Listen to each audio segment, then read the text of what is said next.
This world is slowing down. How can I fight it? How can I listen when there's no sound? Oh, the wolves are out. Yes, the wolves are out.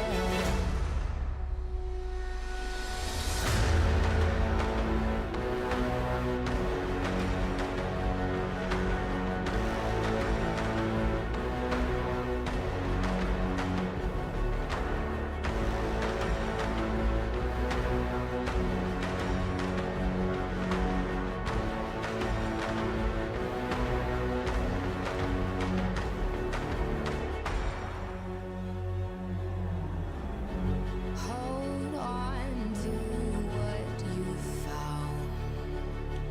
Days are deceiving.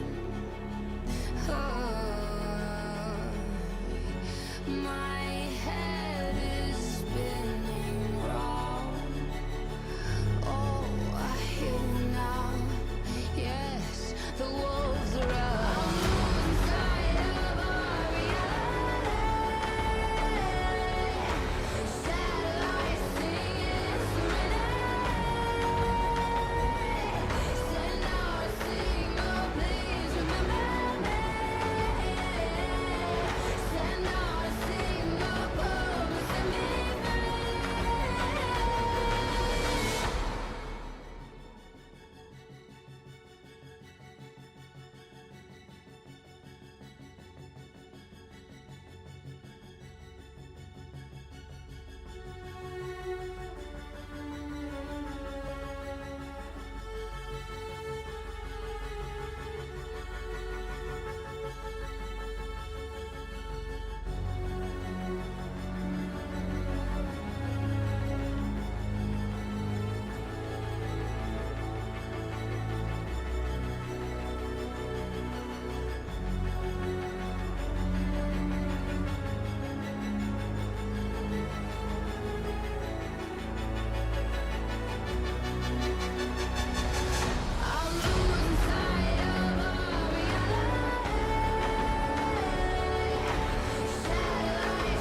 There's a million shining stars, and I don't wanna be alone tonight in this darkness. Yeah. They keep on selling us dreams to get this higher. It's in the energy all around us, but it's divine. The sun went down, I made my home. I rested my head on a stone. I see the stairway in front of me. Who is this being in my dream? I was tripping, uneducated, buzzing, riding the wave, spaced out. I left the room, came back again. It's almost noon. A sea of people, their hearts beat. They saw the sounds, witnessed the crease. They're impatient, couldn't take the weight. And after 40 days, they met their graves. From when a new generation rises, the truth in their hearts reside. From the east to the western lights, they'll rise up and claim their right. It's in the stars, my friend. Look up again. No time to pretend. Until we're dead, we fly when we can. Get down with the plan. Adrenaline. There's a million shining stars, and I don't wanna be alone tonight in this darkness. Yeah. They keep on selling us dreams to get this higher. It's in the energy all around us, but it's divine. There's a million shining stars, and I don't wanna be alone tonight in this darkness. There's a million shining stars, and but it's divine.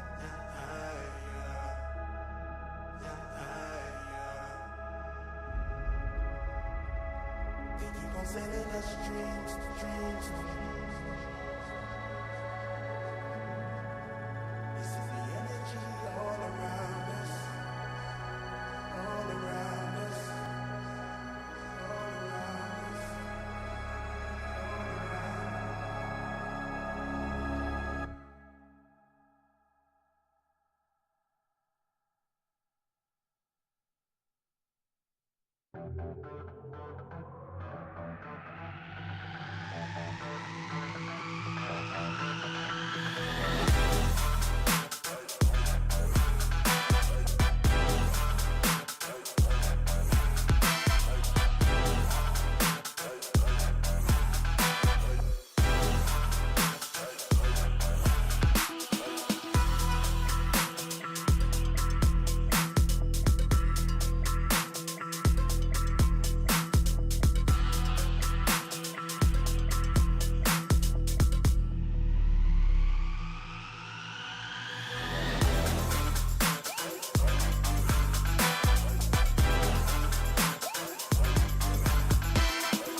Underrated, maybe.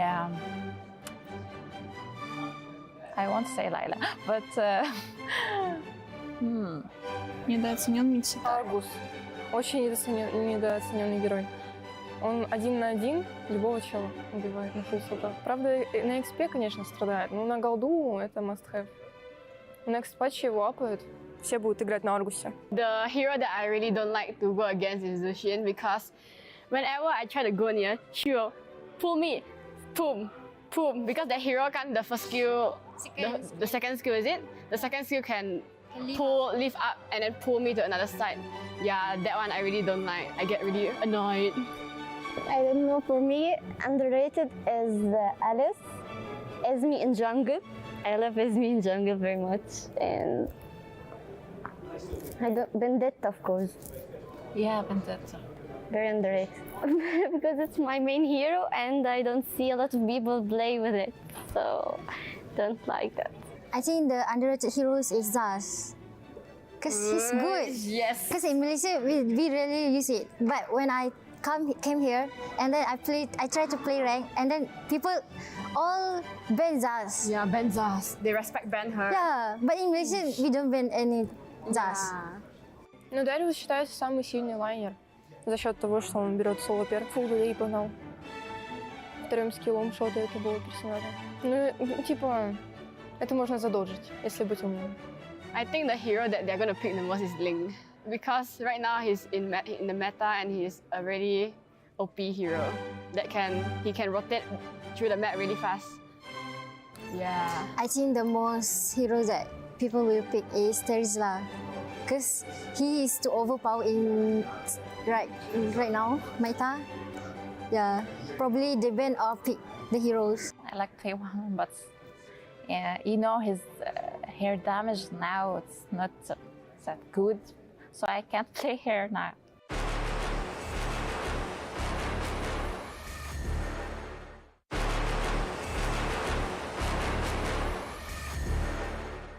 There was an event where they show us the hours that we played, and I think I has more than 4,000 hours. 4 года и 451 звезда. This month, July, right, we started training. We trained from 11 a.m. to 12 p.m. 12 a.m. Это я не играю на ранг. My rank is Mythic Glory. Мифический бессмертный. Highest Immortal. Mortal too. We take honor because we're training heroes. Then we lose, it's okay. We're just training. Usually, if I don't have classes, I usually play at nights only. Usually after studying or something, we decided what hour we should play and then we play.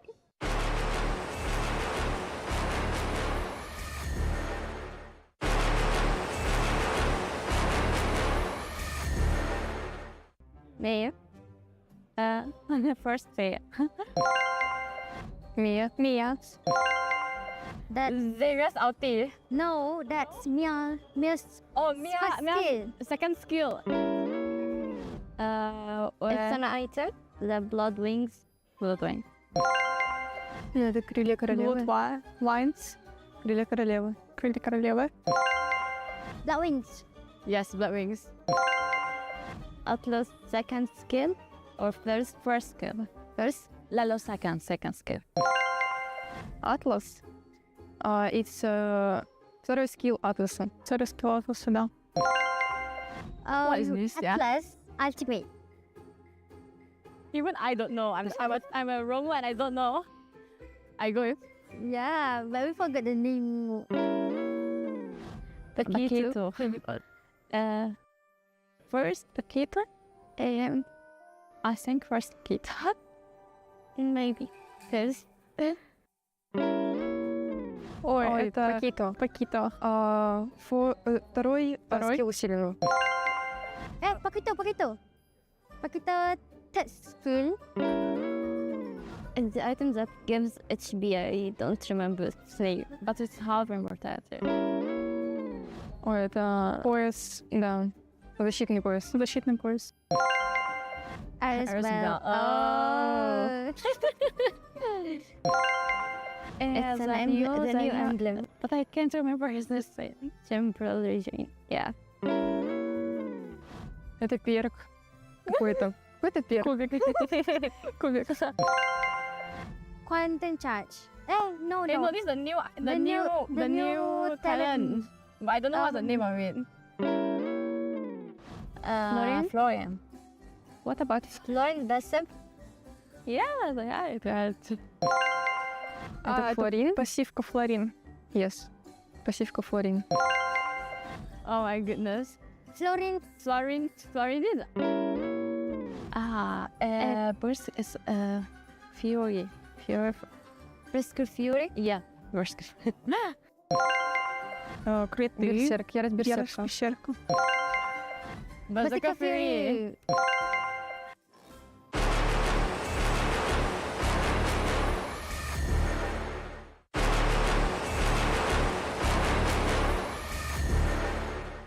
Our team is actually a pretty new team. Ever since MWI, the announcement for MWI released, our captain Ashley, she created a team, and after like a lot of roster changes and adjustments, we got to where we are now with our 5 players and our sub Stella. And for me personally, I think I just got out of NACT playing a different role, mid lane, which is my main role, and I had 2 months to adapt to jungle. And I guess it was an interesting opportunity for me because I've never played jungle before, and this is my first time playing jungle, so we'll see what happens. So we have me, Nicolette, jungle, and Ashley mid, Panda for gold, Jewel for XP, and Emily for roam. And then we have our sub Stella along with our coach Midnight, and we also have an additional like intern coach who is Rex, and our manager G Daiko. I used to play mid lane for BTK in the NACT Spring 2024 season, and I'm not there anymore because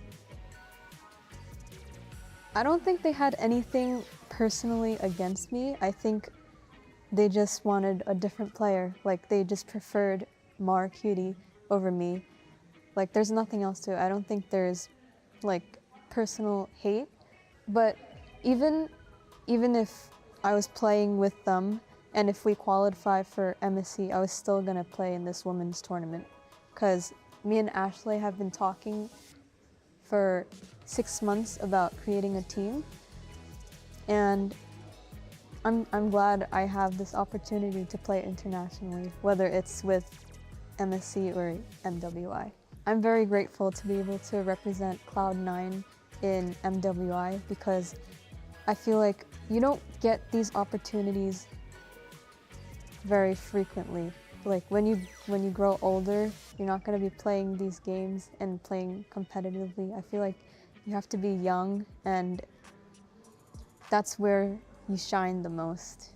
Thank you to everyone who's been supporting me since the NACT Spring 2024 season and has been following me throughout this journey from NACT to MWI. And shout out to all of my friends who helped me learn jungle because they knew that it's a new role for me. And yeah, I appreciate all of you. Love you guys.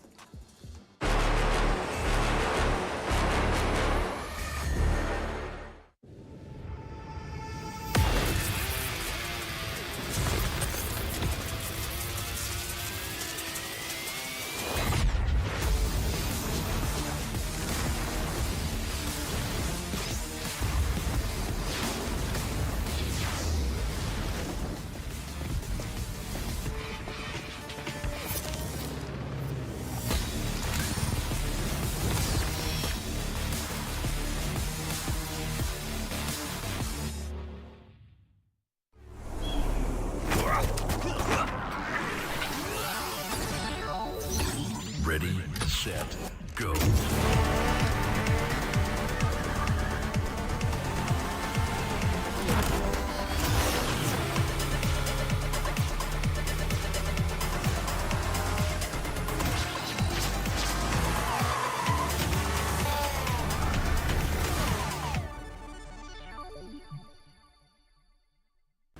لحظات البداية عاشت معنا، كنا نحسبها وقت للتسلية بس، نحسبها بس ذكريات. عبود أعطي أختك اليد يا ولد. ابتكرنا فيها ابتكارات، وإذا بغينا قلبناها خرافات. كنا نحسبها بس لمة وصحبة وسهرات، انتبه نوب ترى نوب. لكن كنا نشوف عالم ما حد يشوفه. ليت يشغل وقته بشيء يفيده. الله عليك على اليد صوت. عالم كبر وعاش فينا، عالم الحماس فيه يوصلك كل مرة لحلم أصعب، بس ما يصعب عليك. بارد معك وين ما تروح.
Alright, ladies and gentlemen, welcome back into MWI 2024. Of course, together with EWC, we have went through quite a bit already yesterday. And as you guys pretty much know, we are here in Stream B. We are going to be watching the Tiebreakers match. Let me help you guys, kind of break things down a little bit in a few minutes time, because what's more important is introducing my co-caster for today, Husky.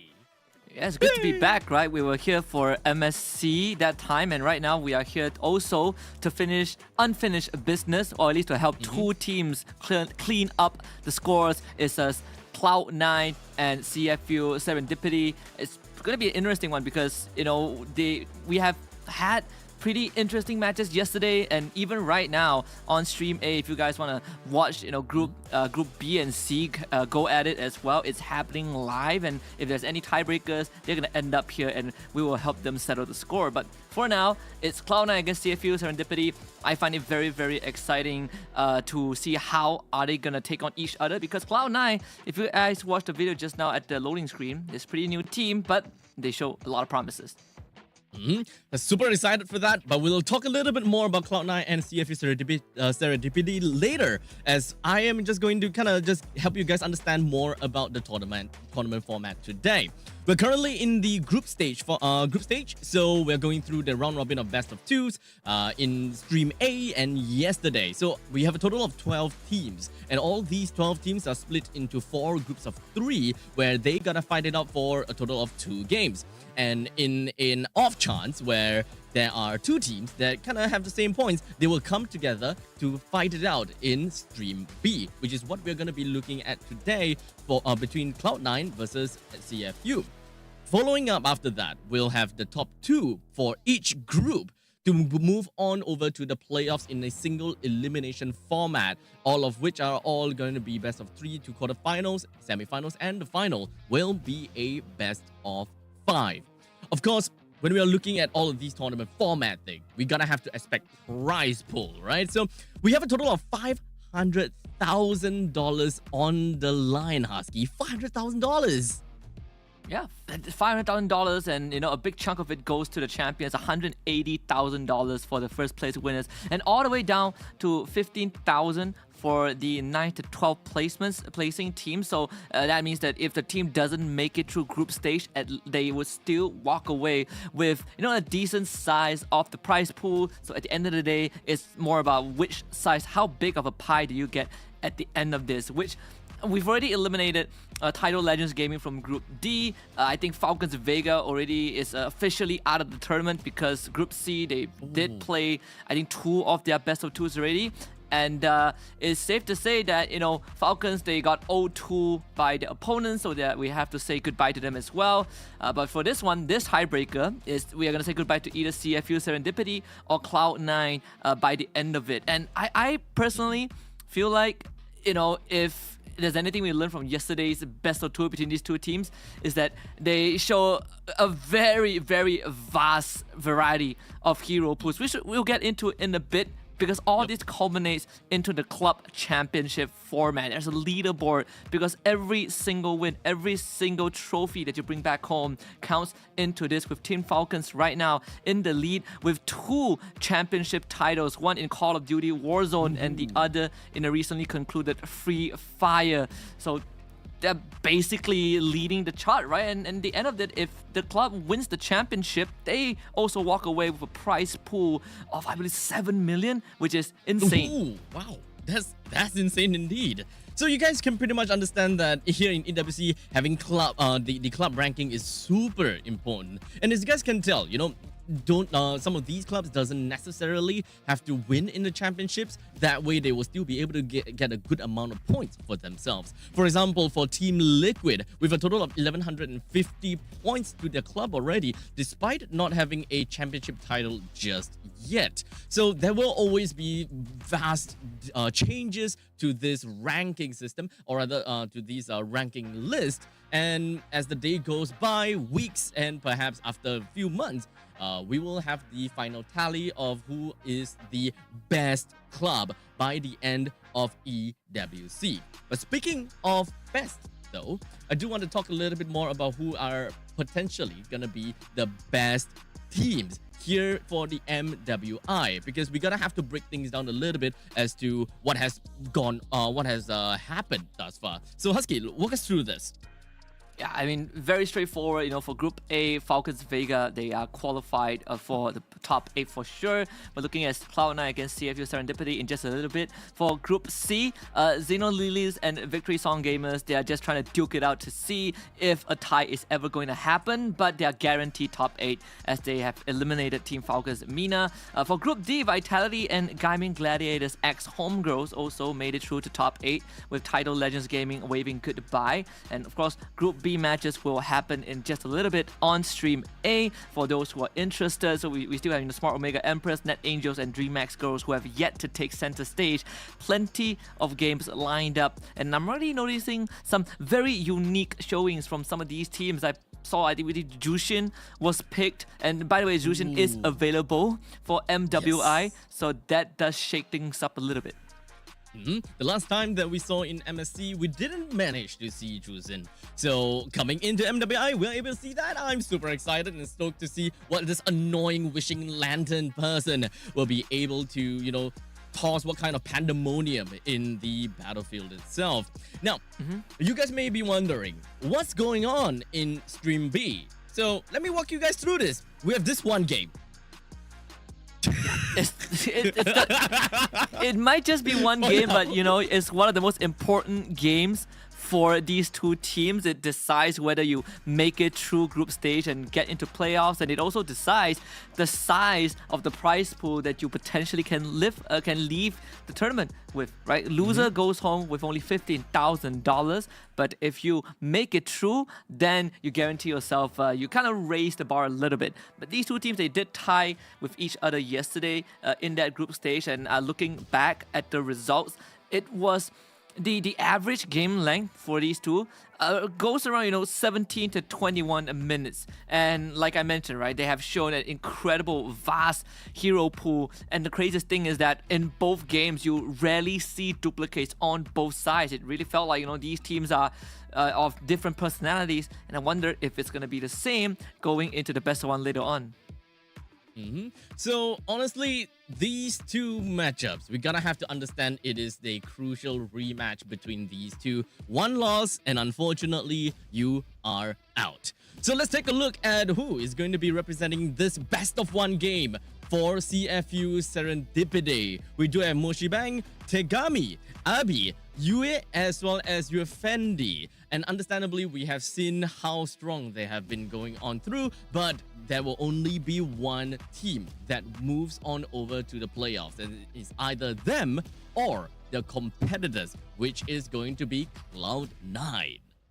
Absolutely, and this is going to be the last time one of them holds on to that key for Cloud9. We have Jewel, with Nicolette, with Caesar, with Ashley, and CXZ Panda. Also, again, like I mentioned, right, this is a pretty new roster. I believe it was formed towards the end of June, so barely just a month old in terms of lineup. But behind the scenes, I believe Nicolette did talked about it, that she has been in talks with Ashley, that she's going to play for MWI, they're going to build a team.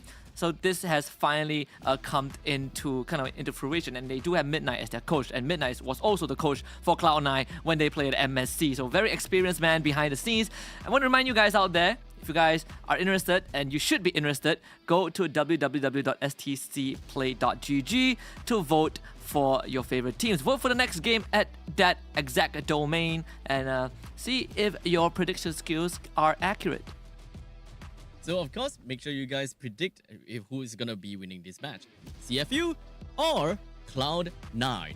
Now, since we were talking about Cloud9's lineup previously, I do know that at least when we were watching the pre-show video, we've got, I believe, Nicolette that was on the that was talking, right? So, from what we have heard is that Nicolette is playing in the jungle position, of course. So it's slightly different from what we have originally expected, since CXZ Panda is one of the only female assassins player in North America, and from what I know, Ashley specifically picked Panda up for that assassin role. But it kind of seems as though that we do got Panda that really excels in gold lane as well. So they have decided to put Panda on the gold lane and Nicolette on the jungle. Yeah, and I do want to see how, they can go up against CFU Serendipity, because we know that region, CFU, they come from the region of Cambodia, and that region is known to be fighters. They absolutely love to fight, and CFU Serendipity is no exception. They also love to fight very, very much, and I think that is going to kind of set the tone, especially when you only have one shot. This is the last 30 minutes for one of these teams on that stage, on that EWC stage. So you got to bring out the big guns, right? You got to come out the gate swinging, go, guns blazing, and see if you can surprise your opponents. So that's something that I think Cloud9 would have to try and manage. Because for Nicolette, she used to be the top 3 mid laners, but for MWI this time, she has transitioned into a jungler, which is a pretty new role for her. I think she also talked about it as well. So I think this is kind of go time. This is the moment where she gets put to the test. So honestly, there are definitely going to be a couple of changes that we might expect, since all of these players, they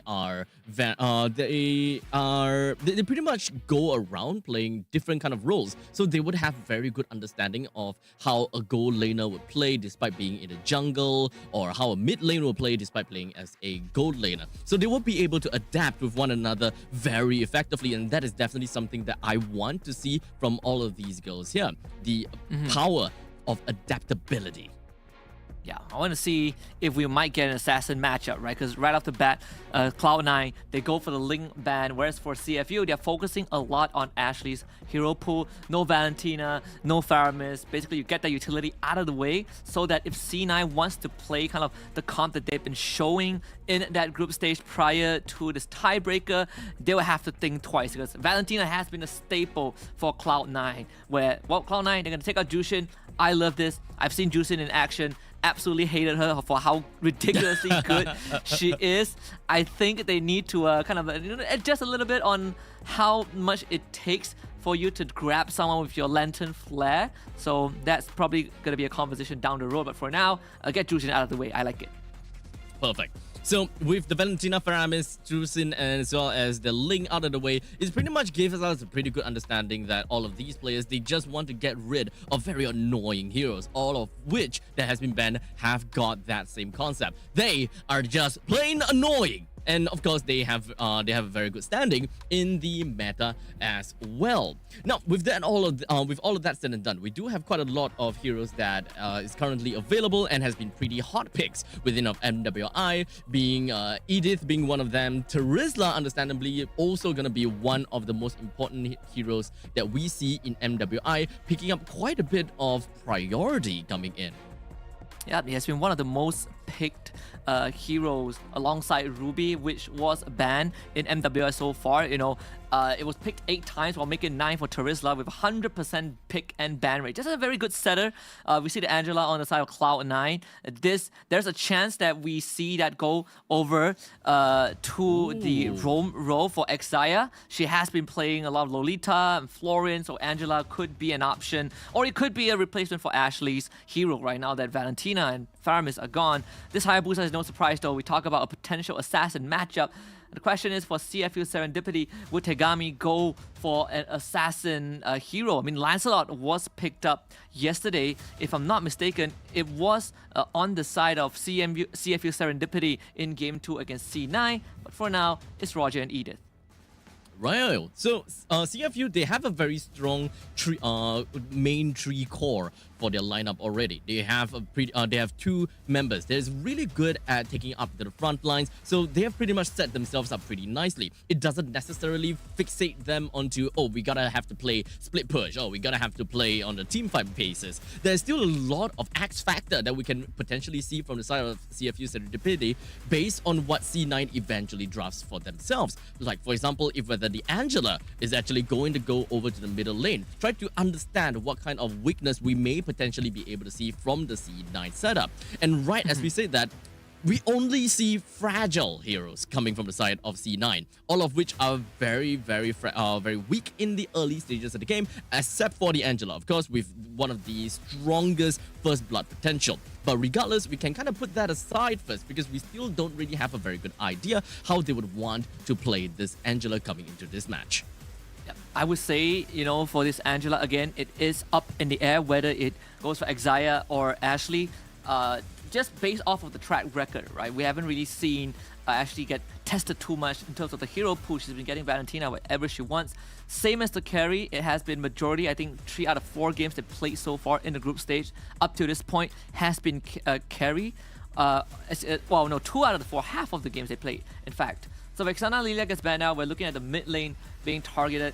Now, CFU Serendipity side, the mid lane pool, it is shrinking. They do love that Vexana, now that it's out of the way. You still have the Nana, which is an option that we have not seen too often, but it could be a choice, right?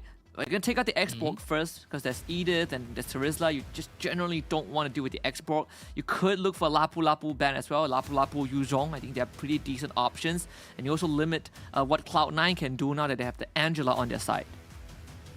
Now, I do want to also focus on the fact that Terizla has always been, or not always, but Terizla has been becoming very flexible when it comes down to this year's meta, right? We have been seeing Terizla in the mid lane and the EXP lane, sometimes even in the roam. So at least it is still up in the air. Although I gotta have to say, the Terizla in the EXP is very likely gonna be the case. But you know, let's not close that door just yet, because CFU Serendipity, they have got their main they have got their Roger, which could still have some flexibility in it, going to the jungle or perhaps going over to the gold lane. So at least for CFU, they have a very wide pool of heroes that they can very potentially work on. And what do they really want to tackle? Do they want to play a little bit more onto split push, or do they want to play a little bit more towards a team fight or situation? Because at least having the Roger being having such high movement speed, you can split push very effectively. So you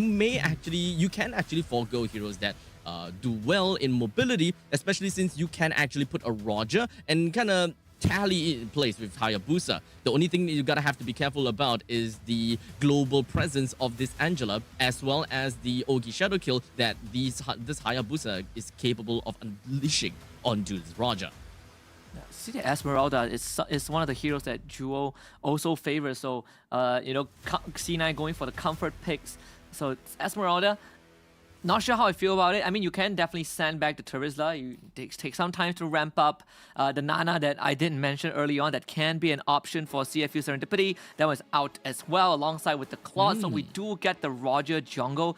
Pseudo assassin, I suppose, but yeah, double marksman jungle. You have the Claude for late game, and the Roger late game is also incredibly scary. I love the CFU lineup. I think right now it's very well rounded, decent crowd control, great damage, great setup. For Cloud9's side, I think you might have to put this Angela mid, right? You need someone in that roam role. You need Exia to kind of have a hero that can set things up for you. Maybe like a Tigreal or a Minotaur. If you put this Angela in that roam, I think that mid laner has to be someone with an explosive power, which I don't really see too much of right now. Perhaps a Novaria or Farsa. There we go. So we get the Grok for the side of C9. Love this a lot more. So Ashley is going to get the Angela mid unless they play the Grok mid, which seems like it. Oh, okay. That could be interesting. At least when it comes down to the mid lane, right? When it comes down to the dual roam from the roamer as well as the mid lane, they have been kind of interchangeable more often than not, right? Whereas the actual roamer, which in this case is going to be the Angela, kind of stays in lane a little bit more, and sometimes the mid lane, which is the Grok, can pretty much kind of come and go. So it doesn't really quite matter too much, especially since I would believe that both the Angela as well as the Grok might actually just play kind of like a tag team scenario. They understand that with the Roger and the Claude in the opponent's side, they don't really have a very strong early game setup, and they might be able to find a very good steamroll and just kind of propel themselves forward in the later stages of the game, or at the mid stages of the game, a lot faster. I just want to quickly point out, just a minor humble brag. You know, we talk about the coach of C9 being a Midnight, which is also the coach from the MSC team. But they also have the coach from currently the best region in the world, the assistant coach, which is Rexwin from my region, from Malaysia. You know, we got the bronze medal during SEA Games. Just saying. But yeah, I mean, C9, at least coaching staff, they're in good hands for sure. And now it's to see how much damage they can do. With this Grok Angela, I don't mind it at all. I mean, you have very decent coverage.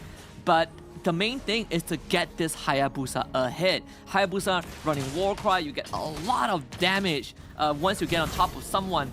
Another question is, who do you want to get on top of, right? Roger, not exactly the easiest. Nana with the passive, it's kind of a waste. Claude, hard to catch. So Nicolette has her work cut out for her. Yeah, I mean, it's kind of tough to kind of really understand who you really want to go for, but understandably, once you have a good amount of farm, you may actually be able to prioritize the right heroes more than not. As we can see, Nicolette is actually throwing out the shadows, just targeting onto Abby pretty early into the game, both of which Nicolette as well as Abby's HP doesn't seem to be all that well, but Hayabusa immediately makes his way back down to the bottom lane and might potentially want to look for some very thirsty kill down in the bottom lane onto the Claude, since the trade between Panda and Yui Fendi seems to be actually kind of a stalemate. Yeah, Panda has to take the recall. Well, Nicola tried to hide in the bush, but it was spotted out by the minion wave. So 2 flickers out from CFU Serendipity.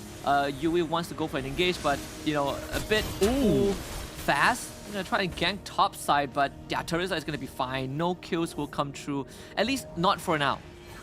Yeah, very small little micro plays coming from the side of Jewel, just ensuring that the Nana is just going to be pushed all the way back, just so that the final EXP from the wave doesn't give this Nana level 4. So this would definitely be able to help Cloud9 secure this turtle a lot easier, since the mid laner, which is Nana, gotta have to stay in the middle lane to get himself level 4, or rather herself level 4 a lot longer. In the meantime, Ashley did manage to get a really nice wall charge, collecting down the Moshi Bang, but the Yue did manage to get himself a kill onto Ashley, followed by Jewel. So Tagami just rolling on through and clawing right onto Jewel as well as Ashley, giving CFU a way better start than I originally expected.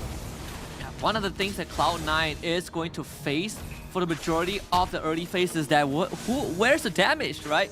Like, they don't really have well, the amount of damage that CFU has, where Nana, Eden, Teresa, Roger, they all hit like a truck. But for Cloud9, you have majority of the damage comes from your Hayabusa. Everyone else is a utility. CXZ Panda needs a lot of time to ramp up. Jewel needs items as well. But if you want burst, you don't really have it. And that's why CFU Serendipity kind of won that team fight and giving Tagami and Yui a 1 kill each.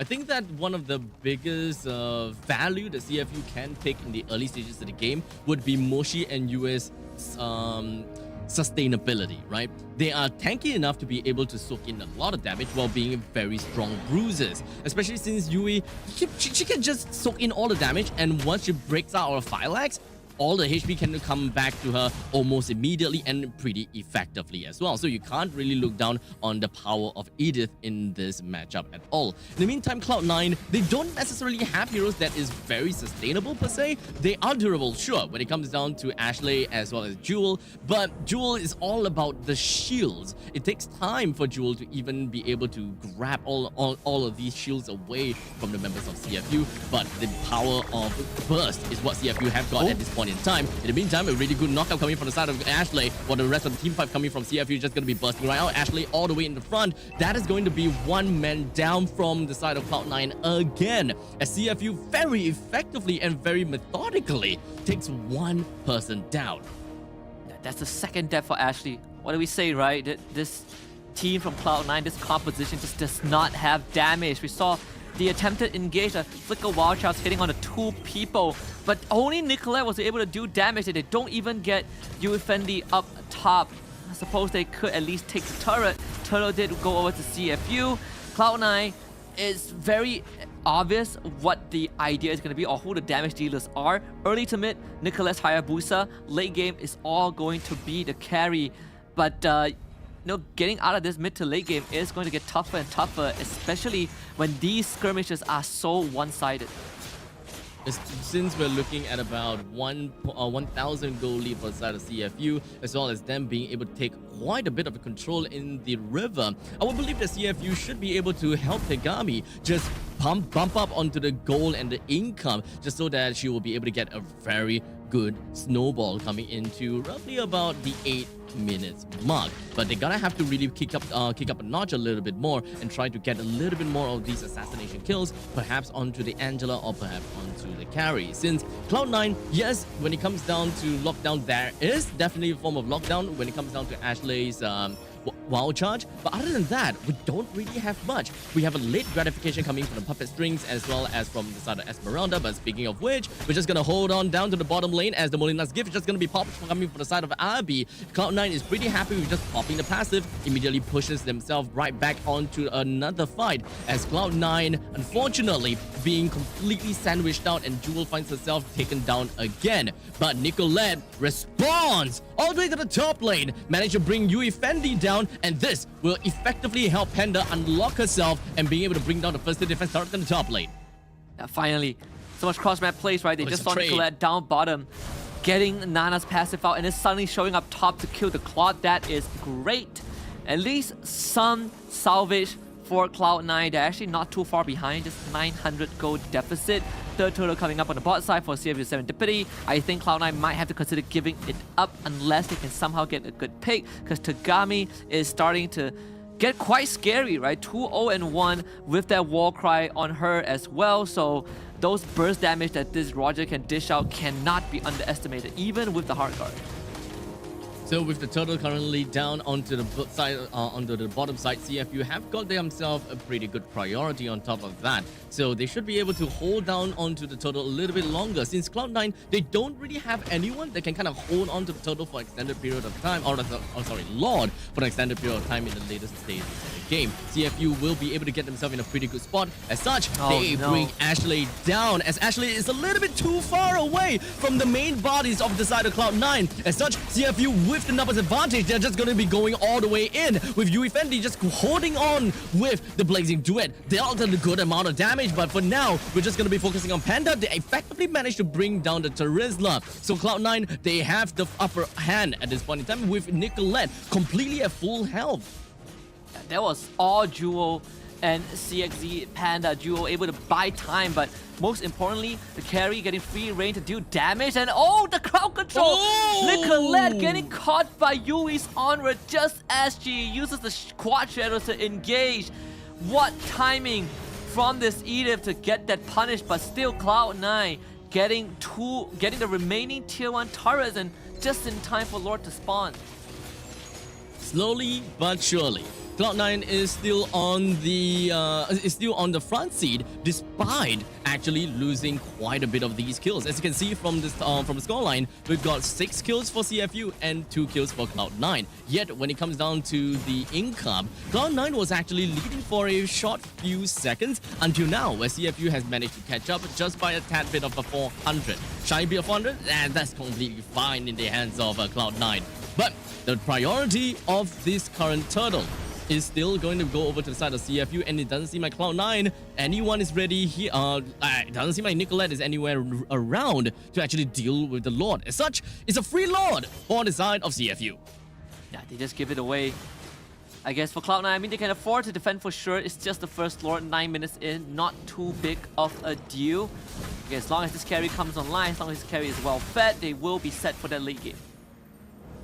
So completely, all of the members from the side of CFU and Cloud9, they're just huddling up in the middle lane as we do Ashley with a flicker right through in the middle, but it doesn't seem like it did manage to do too much. Ashley with the conceal walks away. Now just going to be leaving Panda in the front lines, but fortunately Panda walks away, still alive, while CFU is still going to be pushing onto the advantage and really wants a piece of this turret in the front lines. In the meantime, the Ogi Shadow Kill just going to be popped right out. Nicolette no longer have got any elements to work with on an assassination on the sidelines. But now, the main thing is for the side of CFU, they got the attention from Cloud9 and bottom lane pushed up pretty darn hard. Still want to do this. I think they can push the turret. Now, the Lord has been slain, so unfortunately for CFU, tries they made, it cannot get through that mid-tier 1. Cloud9 should be able to defend this. Glowing one was purchased by Exia, so some extra damage, some extra healing. Jewel gets gone on, but should be fine, as the Esmer is an Esmer after all. So overall, I mean, Cloud9, all things considered, they defended their base quite well. I mean, they did lost the bottom tier 2 thanks to the Lord, but mid-tier 1 still remains. The fight just now was quite eventful, right? The sideways flicker wild charge from Ashley to work with Nicolette were not able to get the kill. The point blank a penalty zone miss by Moshi Bang, that could have been a takedown onto CXZ Panda, but that did not happen. So a lot of events that led us up to this stalemate. Cloud9 catching up in terms of net worth, and I dare say, you know, because of all these close calls, Cloud9, they're gonna eventually reach that critical mass, and that's where CFU Serendipity will have to be a bit more careful setting up for the second Lord up on that top side.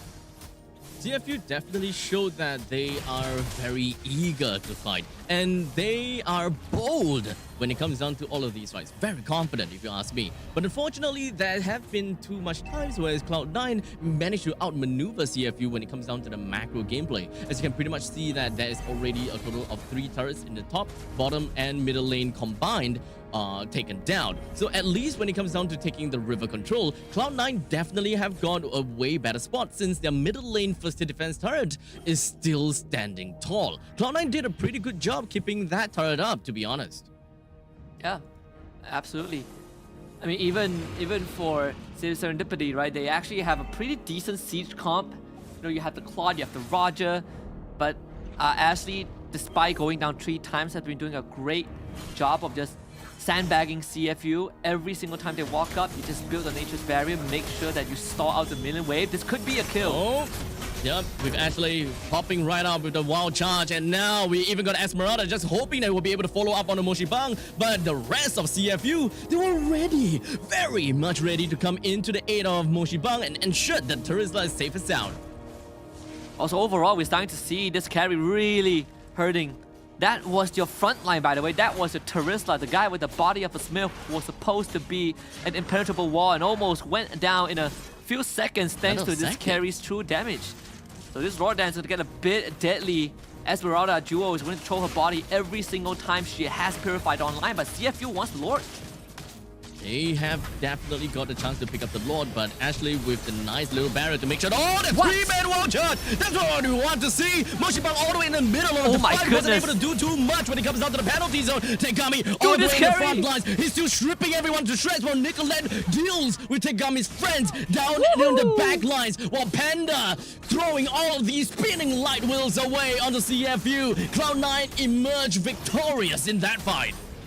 Yeah, and finally Ashley, with all of her previous wild charge, we say even though they lose the fight, she has been getting some great multi-target wild charge with this Grok, and that one was the perfect one, hitting 3 people at once. You see, CFU, they wanted to retaliate, right? Yui instantly responds with her own Flicker Earth Shatter to stop this carry, to break that momentum, but Cloud9 was just too strong. CXC Panda came online with the help of Xayah's Hard Guard, absolutely just shredded the front lines of CFU. You look at this STC replay.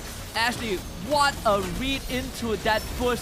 A 3-man knockup and this carry uncontested. Yu Fendi thought she was strong enough. Goes in with a BMI blazing duet only to get her life snuffed out in an instant by this carry. 4 for 2 exchange. Cloud9 in full control of the game.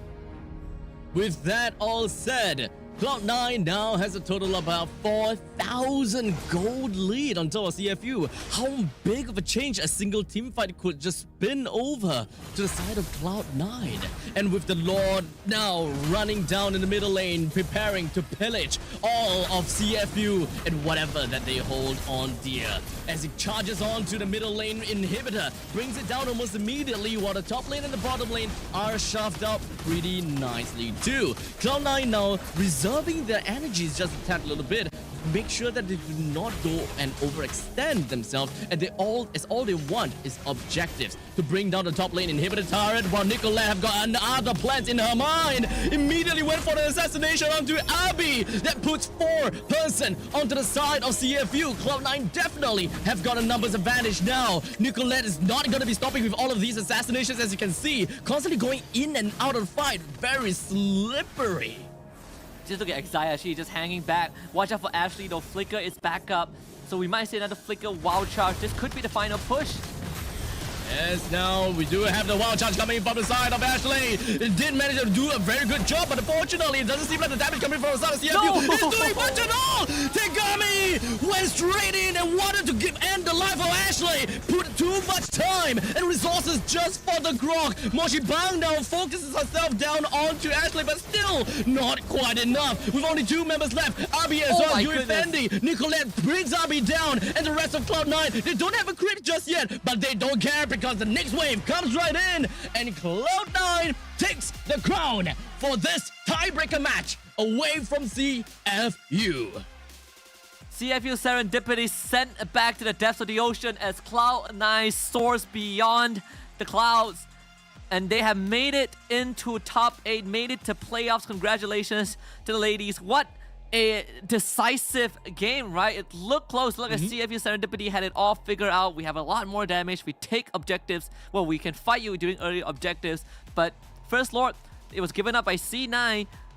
CFU were not able to break the mid-tier 1. And then Ashley the turnaround, the game changer, flicker 3-person wild charge, and then hitting another 4-person wild charge in the base of CFU to really seal the deal. You can really kind of see that Cloud9, they came well prepared, right? And it's such a heartbreak for CFU Serendipity because 3 of the players, Yui Fendi, Yui and Moshi Bang, they finished 5th to 8th place last MWI, but this time their journey cut short, and soon the keys will be crushed as well, and by no other team than Cloud9.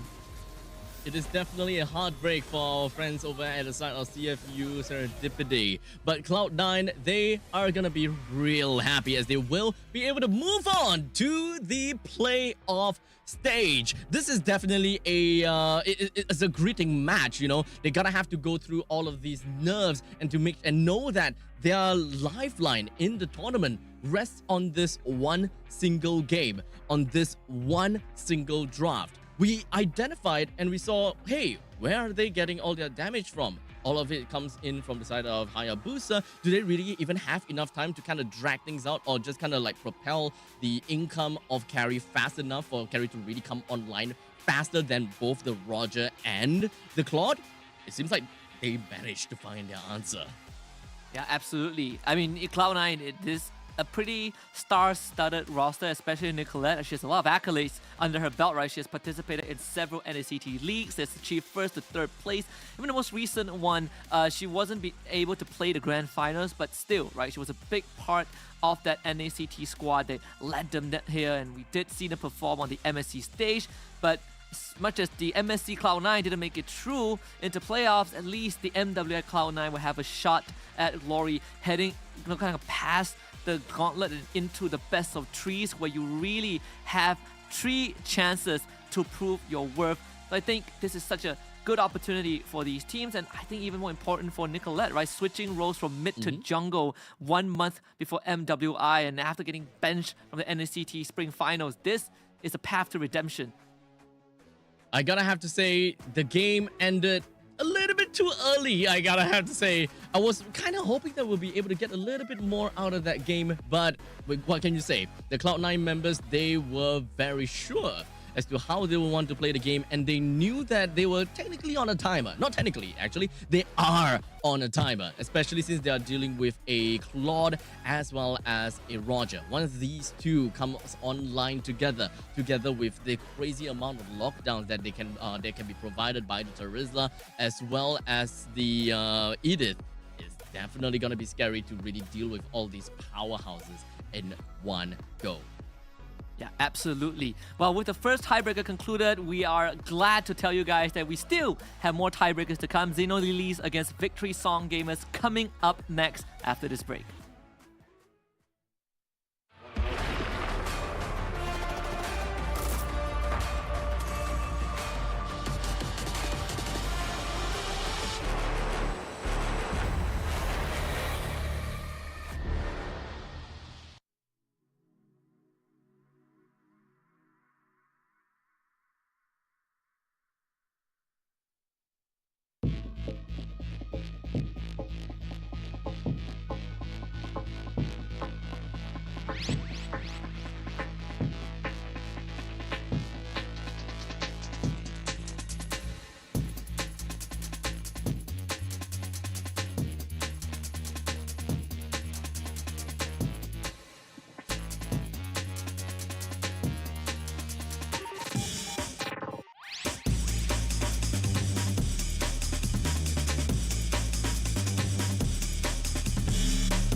heard that you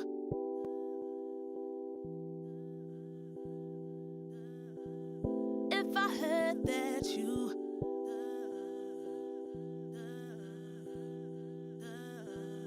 if I heard that you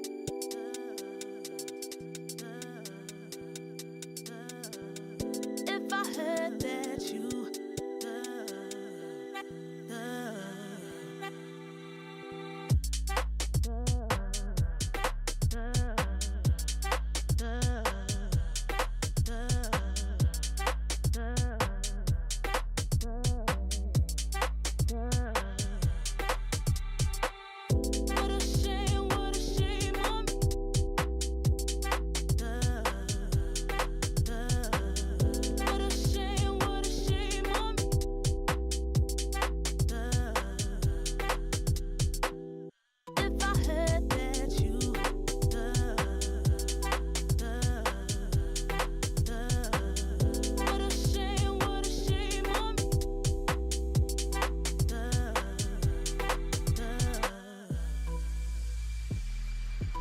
way you do it, the way I live a life. Way you do it, the way I live a life. The way I live a life. Way you do it, way you do it, the way I live a life. Way you do it, the way I live a life. The way I live a life. Way you do it. Way you do it, the way I live a life. Way you do it, the way I live a life. The way I live a life. Way you do it.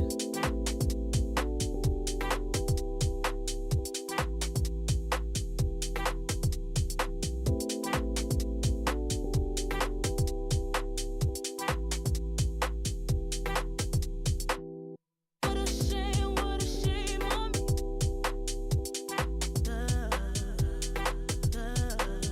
What a shame on me.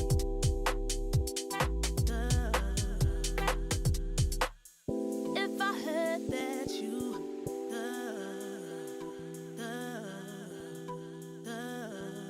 if I heard that you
Honor 200 series, the best portrait phone AI empowered.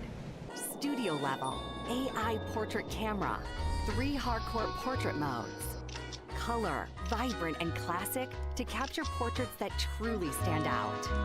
AI empowered magic portal. Snapdragon 8S Gen 3 AI chipset. 5,200 milliampere per hours silicon carbon battery, 100 watt, Honor Supercharge. This is Honor 200 series. You ever wondered how a Hollywood movie is shot?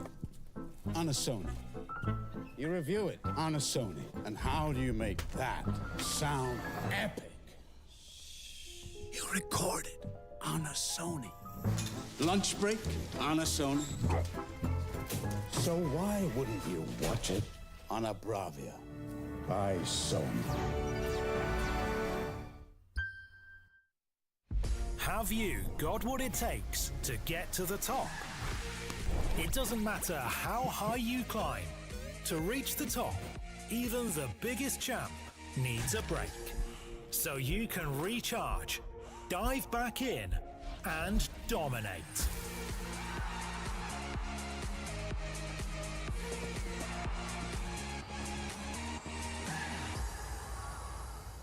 Have a break. Have a Kit Kat.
Turn up this up right now.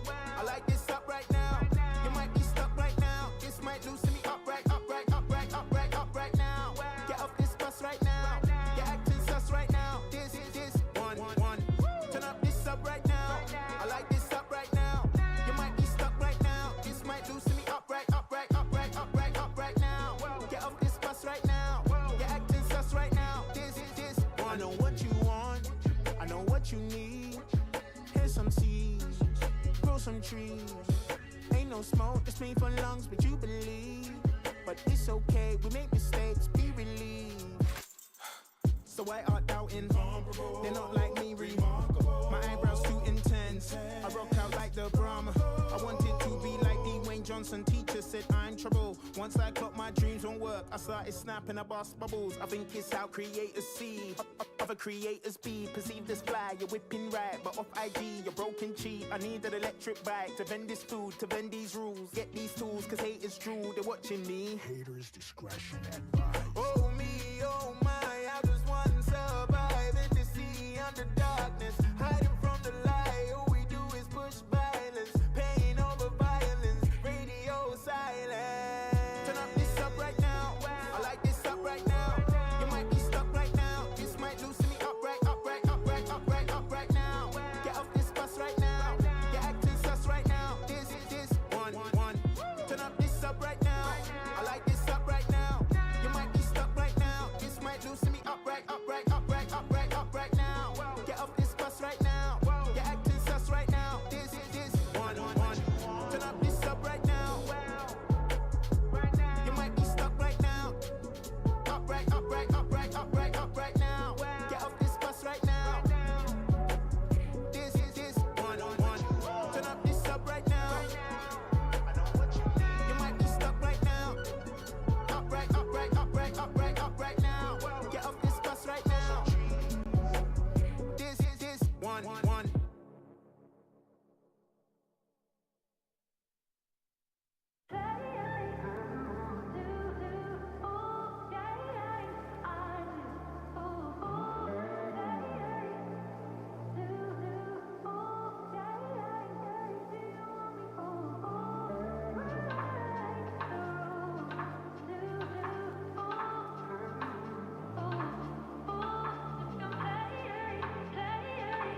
ladies and gentlemen, welcome back in to MWI here in EWC at Riyadh. My name is Abstract, with me here is Husky, and the both of us is going to be covering this upcoming tiebreaker match between, what was that again? Victory Song Gamers versus Zyno Lilies.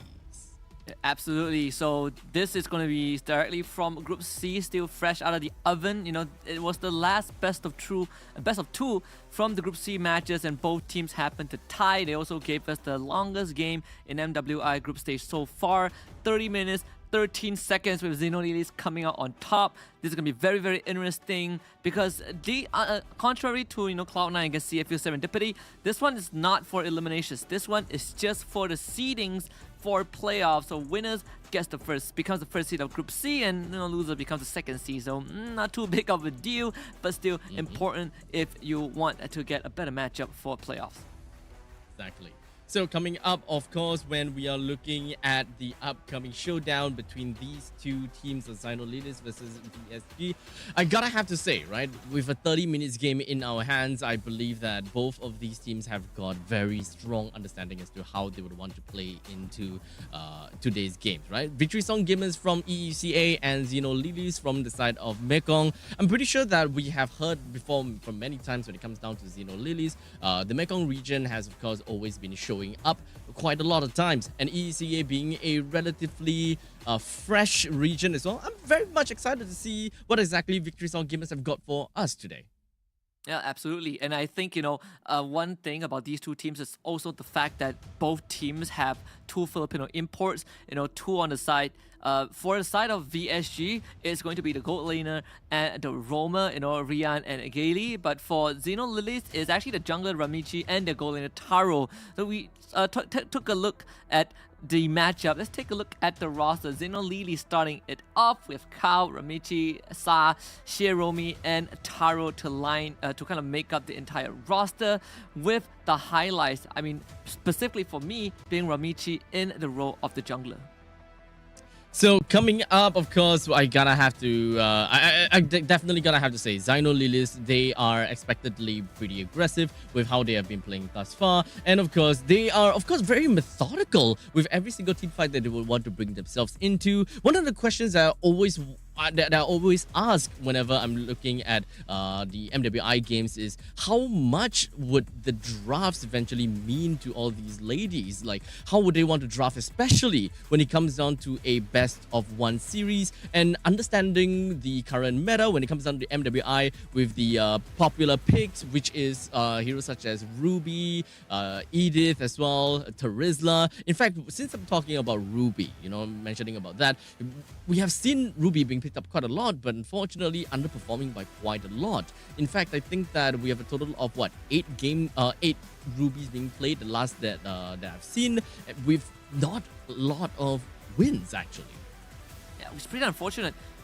But you can say the same for Terizla. A lot, basically 100% pick rate, right? Either you're picked or you're banned, and the most recent one was a victory. Well, actually, it was a loss, because Sina did beat CFU, but we gotta look at the opponents of Zyno Lilies, which is going to be Victory Song Gamers from EECA, Minon, Kyoe, Synchro, Gaily, and Rian. And I mentioned that for the side of Zyno Lilies, we're looking at Ramichi, which is basically the jungler. For VSG, it's Kyoe.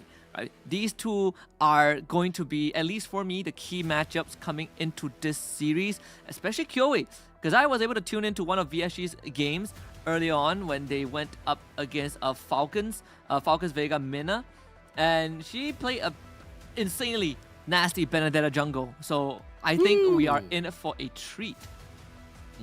I mean, whenever you're talking about Benedetta, I'm always just gonna be like off my seat. But whenever I'm thinking about Benedetta, it's always been EXP lane Benedettas, because when it comes down to EXP lanes, Benedetta will be able to shine a lot more when it comes down to, really exerting dominance around the lanes. You want to cut lanes here and there, you want to be in the top lane, middle lane, bottom lane, all at the same time kind of thing. But when it comes down to junglers, Benedetta jungle, yes, you can definitely be able to put yourself into onto the objectives a lot faster. You do have iframes when it comes down to eye for an eye, as well as the Electro Final Blow. But when it comes down to actually putting a lot of presence onto the lanes, that is something that Kyoei was able to really put down into her games, which is something that I absolutely love.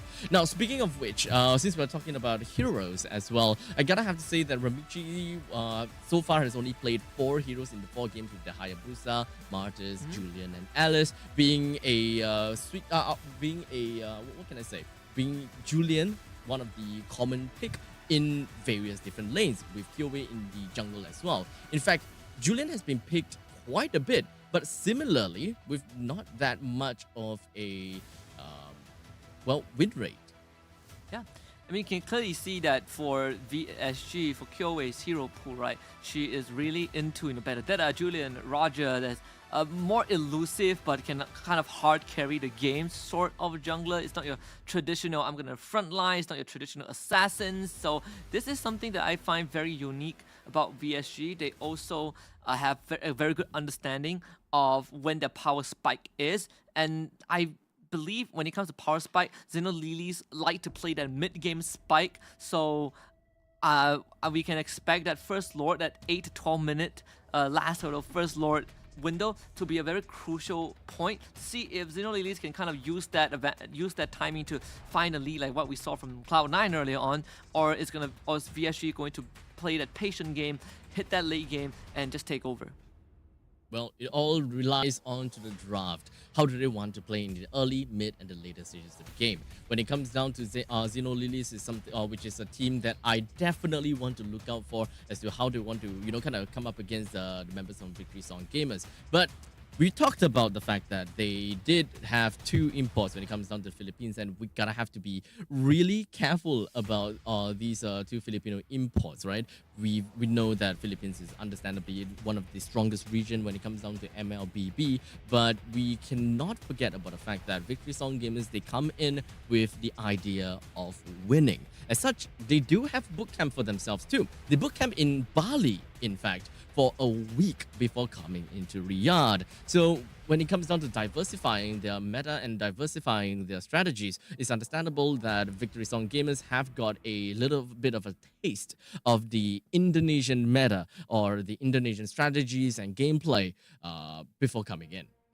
Yeah, which is pretty micro-intensive, right? If we look at the Indonesian region, it's always nice to see teams start to kind of ego check each other. We start off with the Roger Ling ban. I think this one is, at this point, very, very predictable, very, very much expected. Valentina ban out by Zen as well. Just eliminate the utility that Valentina brings. It's always such a good hero.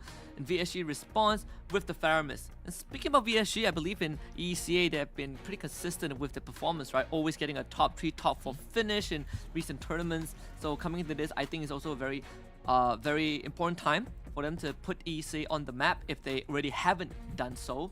But I want to see if Zen would kind of prioritize in shutting down Kyoei's jungle pool, because it doesn't really feel good to having to ban the Benedetta on Julian in the first phase unless you're really prepared to draft into that afterwards. So in this case, with the Roger already taken out, yeah, Zen will just have to kind of start banning out the Minotaur, just eliminate the setup. Yeah, I don't think that they will want to ban that out all that much. But perhaps we'll be able to understand that from when it comes down to the banning stage, Xenolilies, they are not really that interested in heroes that excels in teamfight scenarios. Being a Minotaur being thrown into the banning pool, definitely not one of the bans that we see all that often in the first phase. Perhaps some other assassins and some heroes that is definitely something that we usually expect to see. But Ling, being one of the most annoying assassins that we can pretty much see up to date, aside from Fanny as well as Hayabusa, is pretty much a well-deserved spot for Ling, let's be honest here. But the Angela okay, never mind. Angela just got thrown into the banning pool. I think this one is, I mean, I find with the Angela ban, I think MWI, there's definitely certain parts that's unique about them. I know when we watched MSC, Angela was kind of like, okay, we do ban her, but sometimes we kind of let her through. But it's been quite a focus for MWI, especially when assassin picks are so rampant. Though VSG being on the second pick, if they want to somehow pick up the Benedetta, I don't see a problem right there in the first phase, especially when their XP laners is also kind of the playmaker. Chip going through for Xenolilies. And actually, when I was watching the broadcast earlier on, I believe it was VSG against Falcons. I think Mirko did discuss about Chip and Luoyi, which is not as viable, well, not as popular as they were before because Lord Dances don't drag on as much. So hence, playing around the map when there's a Lord Dance is not as urgent, right? So Chip and Luoyi kind of fell out of popularity. Jushin and Teresa get through to VSG. Big AoE and oh boy, good luck having to deal with Jushin in that mid lane. Ooh, annoying Jushin. But this is definitely a very strong start coming in from the side of Victory Song Gamers. When it comes down to Xenolilies picking up onto, okay, as you have said, you know, we've got a Luoyi as well as a Chip. So we pretty much can expect that whenever there is a Chip involved in a lineup, we can pretty much expect global presence when it comes down to most of these heroes. As such, heroes that doesn't have very strong mobility in all stages generally are favored when it comes down to working together with a Luoyi as well as Chip. However, Xenolilies has decided to pick up a Claude for themselves, so it does seem like they would want to play on a hyper-aggressive role whereby they are capable of either number one being able to ambush with the diversion, or number two still keep the Claude on her feet and really just play around with the macro game. Because usually, you know, one of the biggest mistakes is playing Chip and then completely throwing macro game away. It's a very straightforward draft, right? Very honest. There's no like smoke and mirrors from the side of Xenolilies. The Julian coming out from VSG, we talk about this. It's it's 100% a QA pick. Revealing the core draft right off the bat, right? You know, mid lane, XP lane, jungle, all revealed to Xenolilies. So we're still waiting for the Roma and gold laner for VSG, of course. For Xenolilies, right now, they can start clamping down on that gold lane pool, especially heroes that can threaten the Claw, you know, the Moskov, the Harith, they are still available for the side of VSG if they so wish to go for it. Definitely when it comes down to VSG, they excel in pickoff and of course ganks. Not necessarily too much on the team fight per se, but we'll want to really enforce onto how Julian brings the value in the early stages. Being able to come up online a lot faster than all the other junglers at level 3, you will be able to exert a lot of pressure, but it also depends on how much and how fast you are able to rotate around the lanes, and if whether you are able to find the kind of value altogether.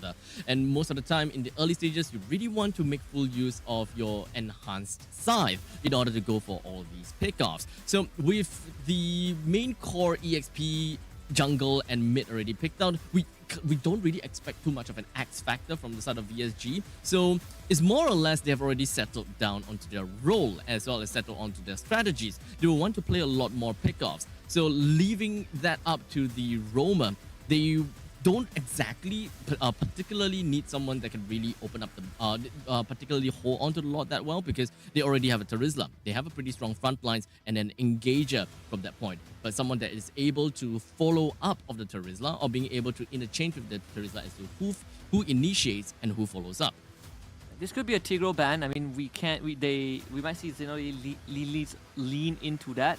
The fact that, you know, they have a chip, they have a Luoyi, you want to show up to a team fight, and the thing that you fear the most is being caught by big AoEs, which VSG has a good deal of, right? But at the same time, we also talk about they need to protect the Claude, you know, get rid of matchups that might threaten him, Moskov being one of it, and Moskov indeed does get banned out by Xenolilies. So now the Tigro is open for VSG if they so wish to go for it.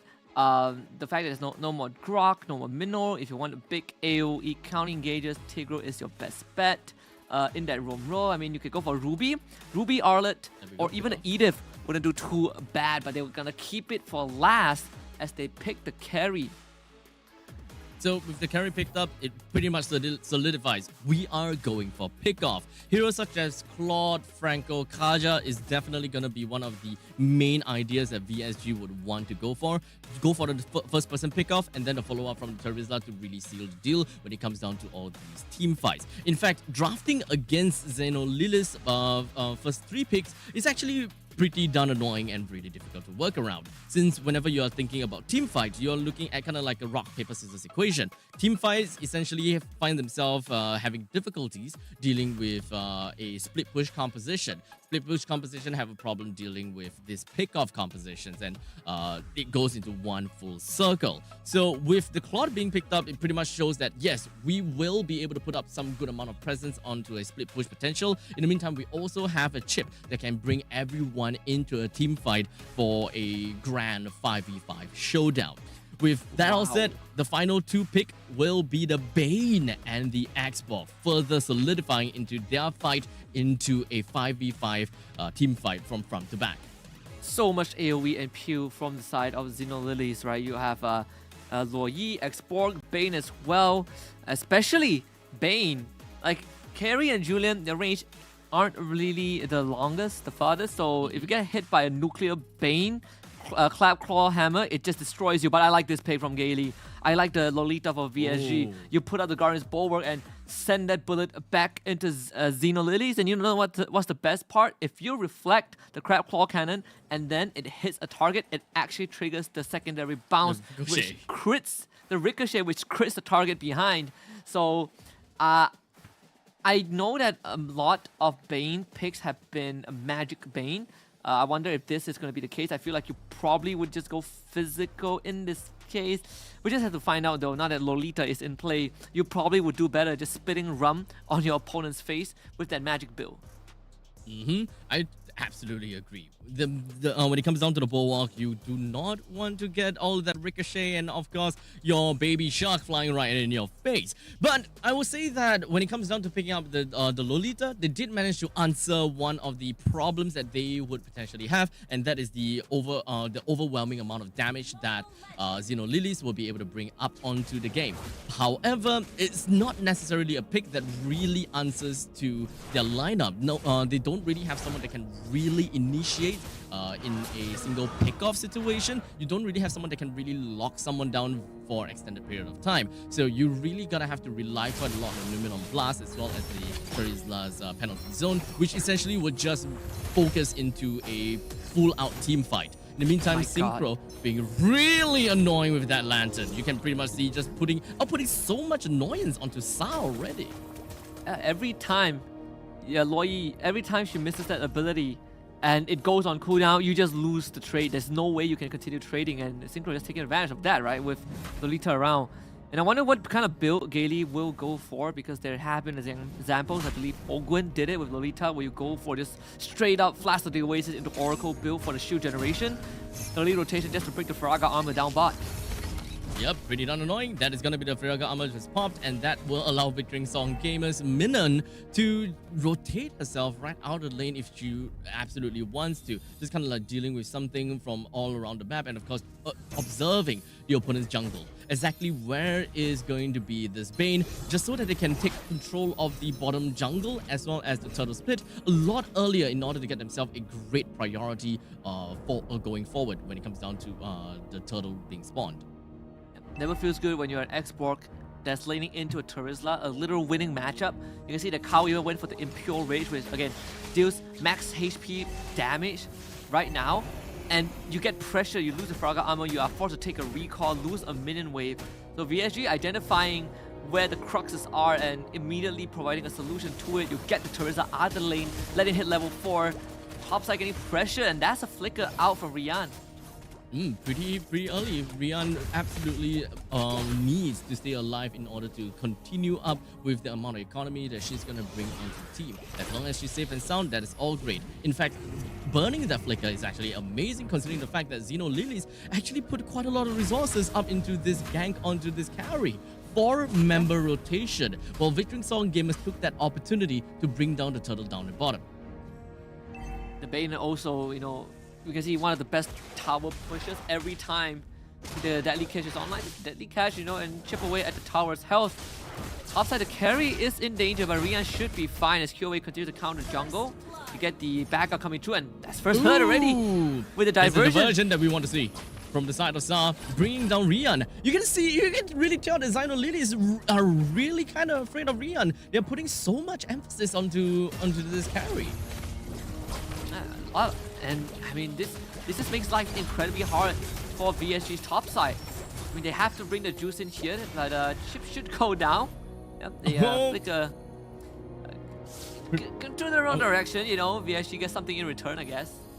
Yep, I mean, burning up the flicker on that part, I think, well, small little issues. But now Kyoei comes into the fray, doesn't really have the enhanced size, but in fact goes for an enhanced chain instead. Gale has also unfortunately used the Numenon Blast already. Taro burns out onto the Blazing Duet in order to really clear out the waves as soon as possible, ensuring that not much of the turret plating goes over to the hand of this carry. They're gonna continue camping in this bush, and then Kyoei just farming up a storm, a full level ahead of Ramichi, despite the amount of pressure that Xenoneeds put on the top side. But you can see that it has amounted to something, right? A 1k gold advantage. And, wow, chip portal. Oh. Yep, just all the way up to the top side. Once again, really, it's all just a party over here. As we are just gonna be going straight in for a 5v5 match. Victory Song Gamers is exerting a lot of dominance on the side of Xeno. Lily's bringing Xiaomi first person down. Oh. Gale flickers on backwards to ensure that she will be able to be safe and sound. No one from the side of Xeno Lily's managed to get a single kill, unfortunately.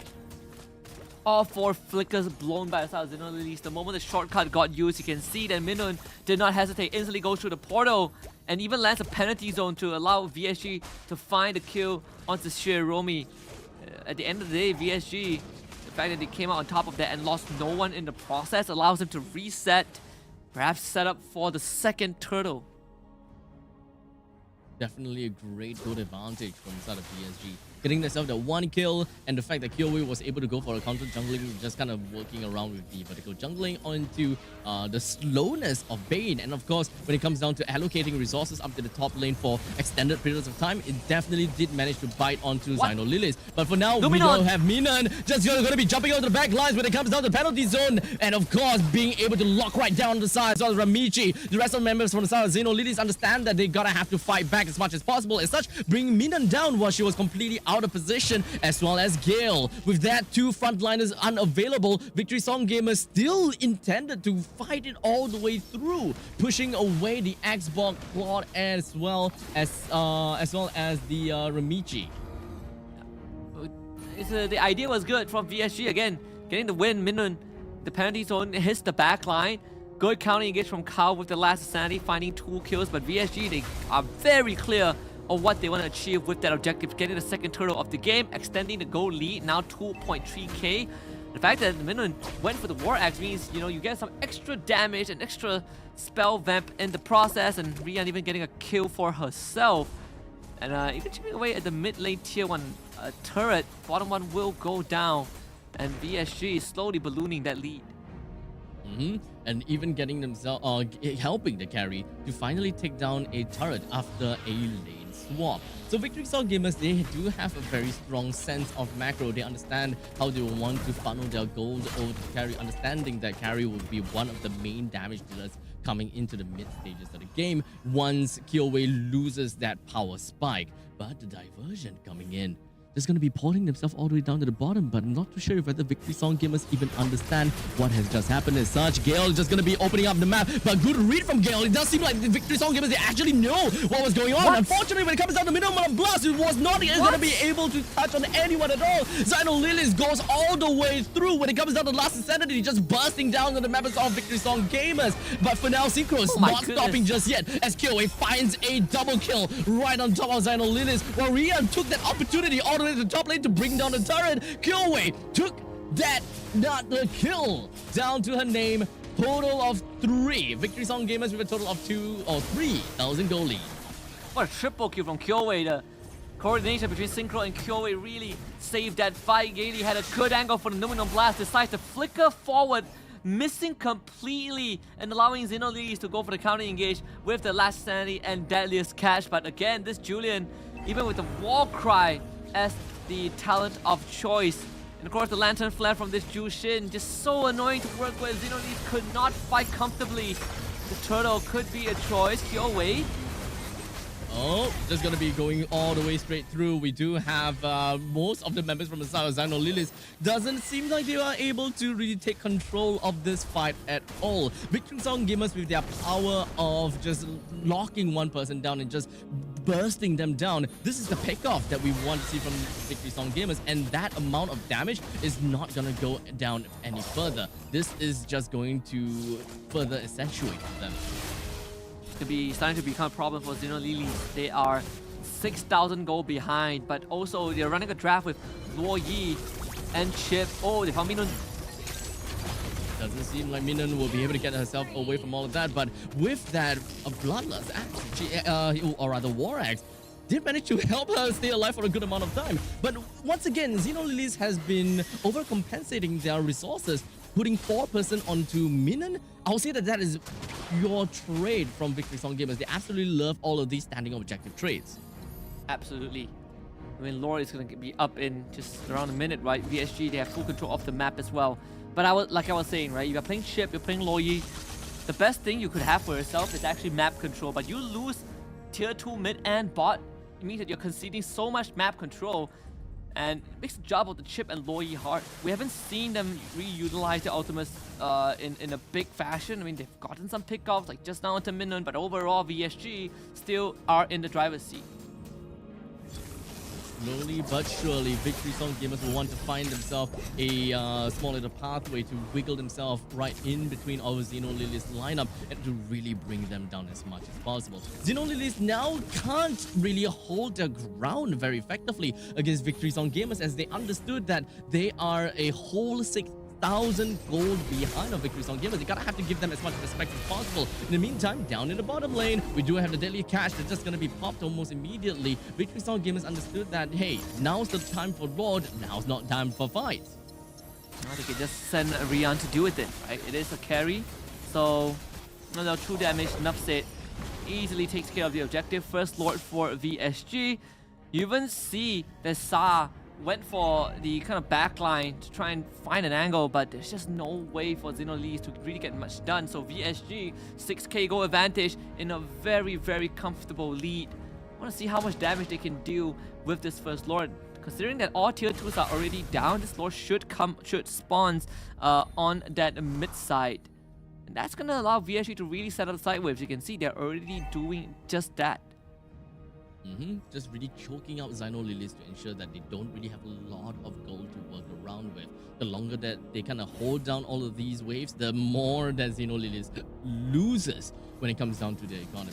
But Gale opening up the map as much as they could, just ensuring that no one is going to be right around the jungle and no sneaky diversion plays from the side of Xeno Lilies. Not like, diversion play is going to be the right answer here, since the Lord is going to be marching down in the bottom lane and just landing the hits on the Trident hits time and time again. But Minun did manage to land a 3-man penalty zone onto 3, while Xbox goes in for the last insanity. It doesn't seem like they will be able to pick a lot of HP off of Victory Song Gamers, but at least when it comes down to target prioritization, they did bring Minun down. That's a roamer for an EXP lane, but unfortunately, they lost a total of 2 inhibs. I see a diversion attempt, but unfortunately the read was wrong. VSG, they want this top inhibitor. I don't think they will get it, thanks to the deadly cash. So VSG will go for the retreat. Still getting 2 inhibitors off of that. The penalty zone hitting on the 3 people in that back line, but Xeno Lilies, they have some decent counter engage, right? Deadliest cash, last insanity. You want to run it in my face, you have to eat up the damage. The only saving grace for VSG was the fact that they just focus fire down the Thraga armor and not let Kao stack up her heat level, because that would just been destruction if that last insanity went off with max heat on multiple VSG members. Either way, they are at an 8k gold advantage. 2,000 from the extra from the last we checked in on them. Then with the next Lord up in just 45 seconds, as Xeno Lilies, they gotta find a way. They gotta somehow use that diversion or the chip portal to find a pickup. It's all about the unique playstyle of what heroes that Xeno Lilies has picked out, right? The diversion as well as the shortcut. They really gotta have to find ways to really make full use of it. But unfortunately, when you do have your back against the wall, you don't really have the opportunity to have that global presence that you so desperately want when it comes down to picking a composition like this, right? So Xino Lilies, even if they were to jump over to the back, jump over to the back and just be surprised, they don't have this one most important thing in their lineup for this kind of catch play or surprise plays, and that is a solid crowd control. They don't have anyone that can really root someone onto the ground or to really hold anyone down. It really just boils down to just Hiromi just going in. And speaking of her, just going to be jumping right into a man of 5. And even when it comes down to Claude, just working with the Blazing Duet. Oh my god, the Loyi! But Sa, that is what we want to see from a Loyi. Just popping up the immortality on the minion, and she's still holding herself back. Everyone else for Victory Song Gamer, why are you holding it together? As such, this has absolutely enabled Sa just playing around with all of this yin and yang, getting themselves a massive 4-man kill on top of Victory Song Gamers. Yeah, BSG, they know they messed up right there. That was not supposed to be how it goes. The idea was good, right? They were eating a full Blazing Duet from Taro, who joined the fight after taking bot tier 2. Gaily pulls up the Numenon Blast, forces the Claude to get away, but we talked about the amount of counter engage in this STC replay. Look at that, Blazing Duet expires. VSG decides to go for a chase, completely forgets that there is an Xbox still there. The Loyi just throwing out balls of light and darkness. And this one, I believe the Fire Stakes pulled the members of VSG back into the fray, allowing Xino Lilies to not only clean up shop, but also secure the second Lord of that. Ooh, the immortality on her, so he should be fine. Well, Kao should be fine, yeah. Now she's out. Yeah, very durable. I gotta have to say when it comes down to that Firaga armor. You can pretty much just take up quite a bit of all these damage as she peels for her team. With the Lord that's gonna be marching down in the bottom lane, middle lane that is still a tier 2 that's standing up tall. Xino Lilies still have got something that they can play around with. Remember how we talked about the unique gameplay, or rather the unique interaction that Xino Lilies have got for themselves, picking up the chip as well as the Loyi. This is where they will be able to put that all on display. With Victory Song Gamers currently now get back against the wall and having to deal with a charging Lord. That Trident is going to take up that half HP off the turret, and I wouldn't be surprised if Xino Lilies will be able to take this turret down and focus onto the middle lane wave almost immediately. Victory Song Gamers now, oh, look at the damage over to the back lines. Rian just went all the way back into the divergent, or rather the zone. It doesn't seem like she will be able to deal a lot of damage during all of that area denial. Yeah, it's pretty tough. I mean, this Loyi, we said that for Xino Lilies running this trap, you want to have as much map control as possible. They've been able to pull it back. Even state, essentially both teams losing that bot and mid inhibitor. They'll find the export again, but once more, Firaga armor broken, still keeps the immortality. VSG might only have one more fight left in them. We see the Bane damage really starting to show up. Here goes. Oh, just gonna be picking off onto Ramichi as much as possible, but unfortunately it took a little bit longer for them to bring that person one down. But at least Ramichi as well as Minion is just gonna go straight down. Xino Lilies finds himself onto Rian. Killway immediately with the enhanced sword gets herself away, but now Gil as well as Synchro just gonna be suctioned up into a vacuum, but not quite enough to really just kill Gil just yet. Wow. 1-for-1 trade of all things, right? Both, I mean, for the side of Xino Lilies, they did lose their jungler, but she will be back in time for the third Lord. And once again, Sa completely untouched the entire fight, just constantly throwing out her abilities, just bursting the members of VSG down, especially when you run a carry. The range quite short, relatively short compared to other heroes, so you're always going to be caught in the crossfire. Especially when you take splash damage and you have the yin yang reaction on top of you, it is a death sentence. Export is camping in the bush as well. He knows that VSG are coming. I would say that Victory Song Gamers, they really gotta have to respect the rotation from the side of Sa. Whenever the rotation is popped down, they are pretty happy just standing on top of the rotation, but the rotation still deals quite a lot of damage, and probably one of the main ways that Xino Lilies will be able to root any of the members from the side of Victory Song Gamers, which is one of Xino Lilies' main weaknesses. They can't lock down Victory Song Gamers, while Victory Song Gamers can do quite a lot in order to do all of these lockdowns as well as these pickups. You're gonna have to be real careful about that. But speaking of which, Hiromi comes in from the back. Ian takes the Lord. Victory Song Gamers, they know that they have got themselves the neutral objective and they're gonna have to get themselves backwards as much as possible in order to posture up for the next upcoming big fight. Have to sacrifice Minun. Unfortunately, they were basically locked away from. She was basically locked away from the rest of the team, and no one from VSG can afford to kind of take that fight. Right? They knew it was over. We got the Lord. We just minimized our losses, not let Xenoleague kind of take control of this. But man, look at the damage from the Sa. Insane stuff. Almost one-shotting Kyoe in that process. But I'm surprised that even with that combo on the Synchro, it didn't really do quite much onto these Zhu Xin. Well, that is essentially the power of the wings. Blood wings generally give you a massive amount of shield, and let's not forget about the fact that you have a Lolita on your side too. So the mage as well as the marksman, essentially being very fragile units, become such soldiers coming into the battlefields. As such, this is probably one of the main reasons why Victory Song Gamers are very strong in their team fights, and perhaps sometimes even pretty daring in just threading right into the faces of Xenolilies. I think what's important is the Lolita's Numenon Blast. That is going to be very crucial, right? A few patches ago, there was an update that you can let go of Numenon Blast early and still get a stun. It's not the full duration stun, but you get a mini stun, right? And that could be the key, especially if you can time it on that Blazing Duet. But also the Guardian's Bulwark. How many abilities can you block? Can you block the Deadliest Catch? Can you block those incoming orbs of light and darkness from Sa? We've already gone past 3 lords, and remember, these two teams gave us the longest game in MWI, which literally happened a couple of hours ago, which ended in like, what, 30 minutes plus? 10 minutes away from reliving that record again, as Sa just got the Holy Crystal.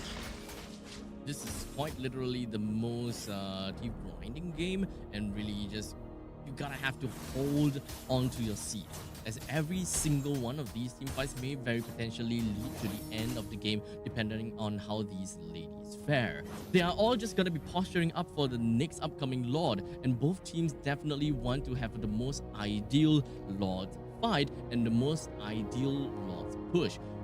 We're pretty much looking at a mirror base with both the middle lane and the bottom lane inhibitor turrets that's already been destroyed. You can't get any much more of a stalemate than this. And right now it comes down to who gets the better counter engage, because both teams have that ability. We've seen VSG trying to start fights, and Xenolilies, they just started throwing out orbs from Sa. You have this export that can just last the sanity to the back line and threaten to separate Rian and Synchro from the rest of the teams. Lord number 4, VSG, they will be first on the scene, but in the 21-minute mark, right? The Lord is not easy to take down, and this is going to really start to show us, really start to put these players to the test in going for Lord dances in the late game. With the front to back from Victory Song Gamers, they really want to shred down the front lines as soon as possible in order to really eventually reach over the back line. But that is not exactly how Xenolilies want to play. But for now, we do have the shortcut that's going to be popped all the way in the top lane. But Minan just going to be landing the Luminous Blast. Wait, it didn't really quite seem to manage to do anything to the members of Xenolilies, as it just hit right by the edge. It wasn't really be able to clip onto anyone. In the meantime, Charo with the Winter Cloud, unfortunately, still goes down to the hands of Synchro. That is a shutdown that we want to see, with 2 members down for the side of Xenolilies. But ENG is not gonna let this team fight goes on for any much longer. It's gonna be a 1-for-1, 1 versus 1 between the carry as well as the Bane. But it does seem like the Bane is definitely gonna have a lot more problems dealing with that, as the immortality is gonna be popped. A fight that's happening onto both ends of the earth, as Gale finally got herself back on Numenon Blast, lands it right back on the cow. The best thing you can do is to ensure that cow don't go back home or kill the cow, just so that Victory Song Gamers will be able to end this game with a single ballista. Talk about the perfect team fight and how you can let go of the Numenon Blast without having to fully charge it. We saw that in action. Very separated fight. First of all, the initiative was by Xenolilies, right? They decide we're going to take the diversion into the top bush of that orange buff in that red jungle. And then we coin a shortcut. We bring the entire village to try and kill your carry. Could not get the carry. Eats a penalty zone in the face, followed by a Numenor Blast. And then the enemy mage shows up and just zaps your Claude to death. Zaps into a Blazing Duet, BMI, and a Winter Crown. And then this Jushin is a complete menace on the battlefield, but that was what won the VSG the tiebreaker. Congratulations to both teams though, it was heck of a fight, but VSG are going to advance into the playoffs as the first seed of Group C, whereas for Xenolilies, it will be the second seed of the group. So it's not that too big of a deal when it comes down to losing the game, because we are all talking about seeding. But I gotta say, VSG as well as Xenolilies, they have gave us one heck of a game when it comes down to the chip as well as the diversion plays coming in from Sa. And let's not forget about the massive amount of damage that the Loi is just capable of bringing out into teamfights time and time again. But this is definitely one of the teamfights that I gotta have to mention within the highlights, right? Everyone just kind of completely forgotten that, oh crap, the opponent has got a Loi. We can't exactly run by the same escape route. And that eventually gave quite a lot of edge over to the members of Xenolilies. You know, they definitely didn't want and didn't expect the kind of outcome to happen. But regardless, it was still a great fight, and they managed to end the fight with massive style. I gotta have to give a heads up and as well as a shout out over to Riando. Quick thinking, immediately just knowing and expecting that, okay, the Bane might actually go for the back door, or I gotta have to clear the back door. Because if it was anyone at all going back home to deal with that wave, I don't think that Victory Song Gamers would have won. Yeah, and I mean the wave spawned just in time, right? It spawned right as the blue side wave crashed on the crystal, the red wave spawned, so it held the mini wave in front of the crystal. Crystal did help out in the end. Regardless, I think, you know, VSG, they were able to really figure things out. That last team fight was just quite tough for Xenolilies if you think about it, right? The Claude wasn't really in the fight. I feel like if Claude was there from the start, it probably would have cleaned up shop before backup arrived. But still, they are going to be in that playoff, so maybe, you know, if circumstances align, they might meet again in the semis or even the finals. But this definitely, both teams definitely show a lot of potential, but VSG, they just figured it out at the very end. Played all the way to, what, 20 plus minutes? These two teams definitely do not disappoint us when we are asking for a long drawn out match. And it pretty much shows us that VSG as well as Xenolilies is very much of the same caliber. It could quite literally go to anyone at that during that point in time of the game. Middle lane, bottom lane, completely mirrored. As much as I really want to see the Bane cheese and just going on to the back door, would be funny to end the game like that. But unfortunately, wasn't able to do so. While Xbox wasn't able to go home to really defend as well. They still did an excellent job when it comes down to the Firaga armor as well as all of the when it comes down to coming together as a village, as a unit. What is missing definitely have got to do with lockdowns, unfortunately. So, will we be able to see more lockdowns in the next game? Well, the question is if whether we are going to have the next game, because we are going to be waiting for the next tiebreaker match to eventually happen when it comes down to looking at the final results of Group C. So we'll see you in after a pretty long break. So we'll let you guys know again if you will see us or not. We'll see you guys then.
to my face.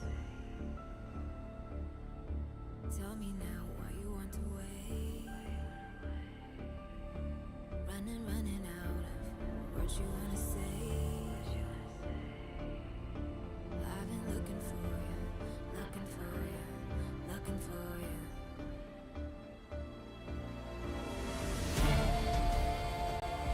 Lay me down,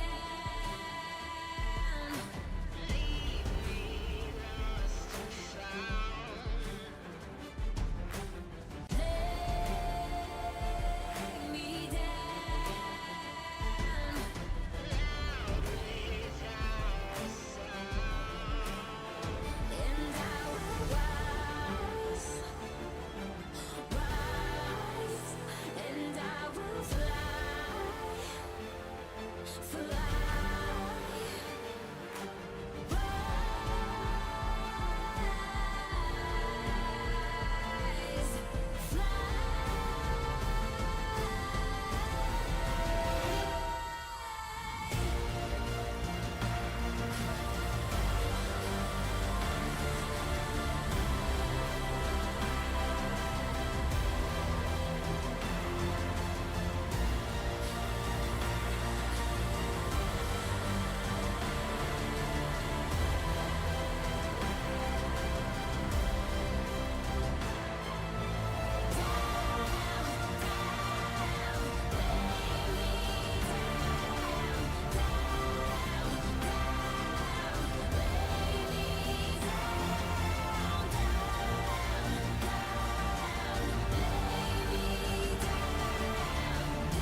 don't know how it's come to this.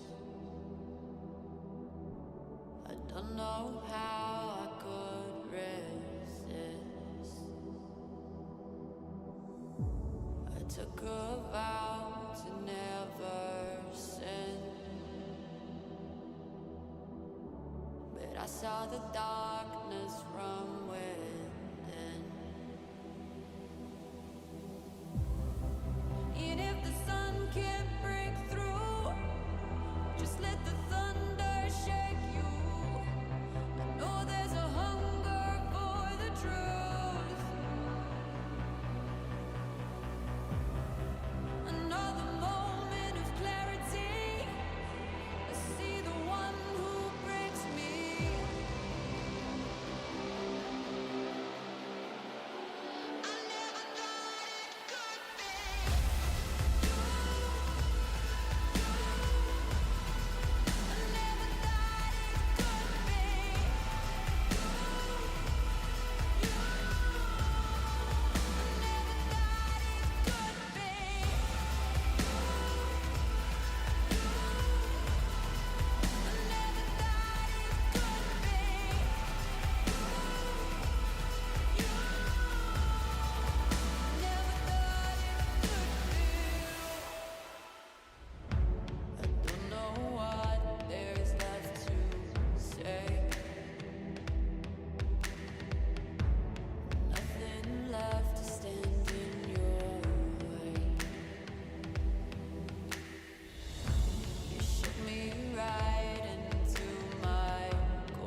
If all they've been saying is true, there's a war before your eyes. Tell me, can you see right through? Right through, right through. Down through the wires and the pipelines. We go disconnecting from the city and the skyline.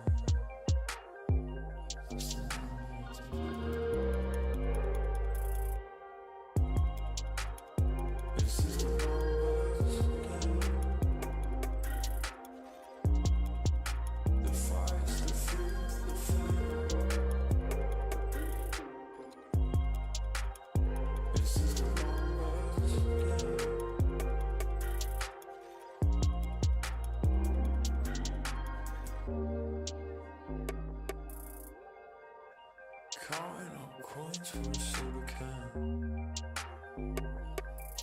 and there's nothing going on, no game plan, no plans. So I'm jumping out the fire, back into the frying pan. I'm trying to disconnect from the stats and the spray tans.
Life without reason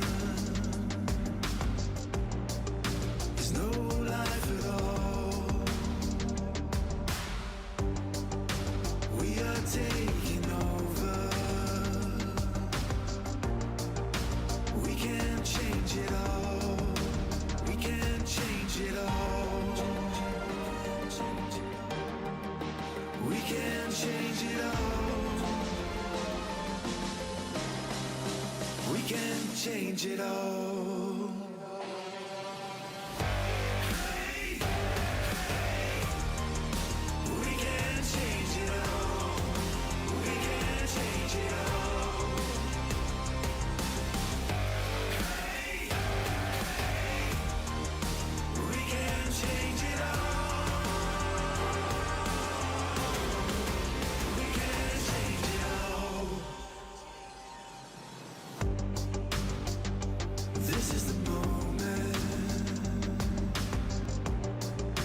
chosen for the game. Live for the glory, fighting through the pain, fighting through the pain, through the pain, through the pain, fighting through the pain. We can take it all.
us come together and it's alright.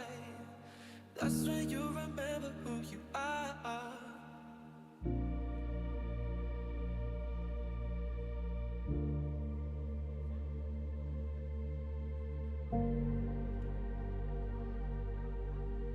That's when you remember who you are.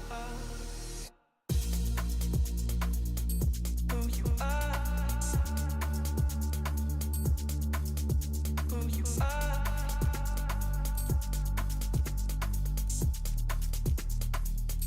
Who you are.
Overthink tomorrow when we're alright.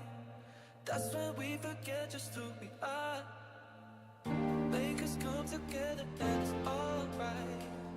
That's when you remember who you are. That's when you remember who you are. Who you are. Who you are. That's when you remember who you are. Who you are. Who you are. That's when you remember who you are. Overthink tomorrow when we're alright. That's when we forget just who we are. Make us come together and it's alright. That's when you remember who you are.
2, 1, go.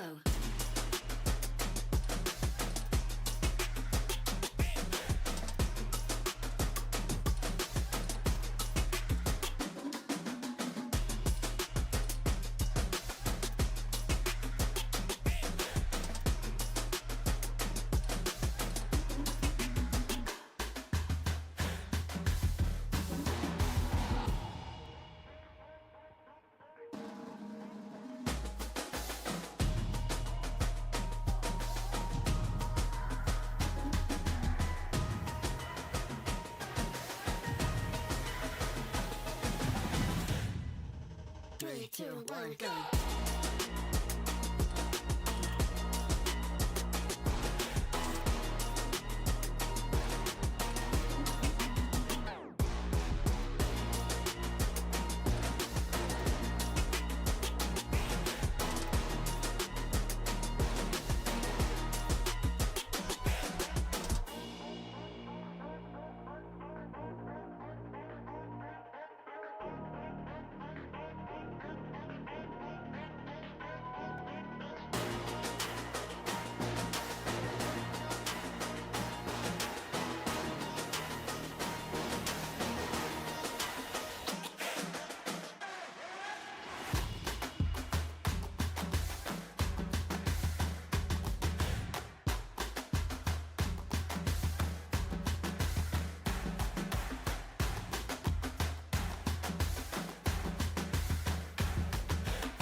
Three, two, one, go.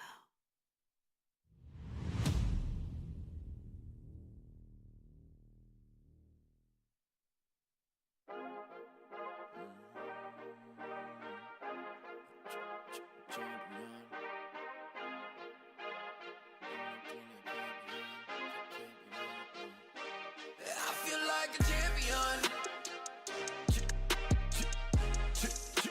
A champion. Ain't nothing that can't be done. Oh yeah. I put it all on the line. Definition of divine. Yeah, I feel like a champion. Ain't nothing that can't be done.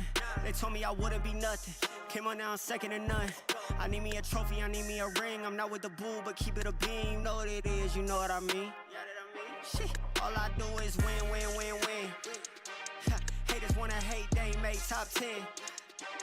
Double, triple team, what they need to defend. I juke left and I'm gone with the win. I'm gone with it. I feel like a champion. A champion. Ain't nothing that can't be done. Oh yeah. I put it all on the line. Definition of divine. I feel like a champion. A champion. Ain't nothing that can't be done. Oh yeah. I put it all on the line. Definition of divine. Feel like a champ, MVP status. Yeah, the win been guaranteed. So let's see about it. If you gon' speak about it, then be about it. If you don't bring that energy, no, I can't be around it. Nah, I'ma shoot my shot. I'ma stick it, watch. At the tippy top, I cannot take no loss. 2 seconds on the clock, they gotta give me the rock. I got a game on what? Yeah, I got a game on lock. I feel like a champion. A champion. Ain't nothing that can't be done. Oh yeah. I put it all on the line. Definition of divine. I feel like a champion. A champion. Ain't nothing that can't be done. Oh yeah. I put it all on the line. Definition of divine.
world if you wanna see some action. Enter my zone, shut down the competition. Stand up from the crowd, yeah, I'm the main attraction. Come into my world if you're ready for some action. Are you ready?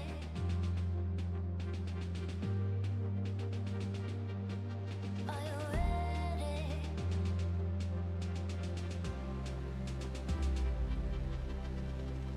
I came here to win.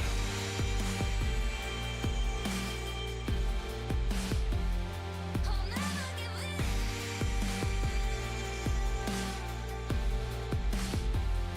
Make my one woman on me. Only one woman on me. Only one woman on me. Only one woman on me. One woman on me.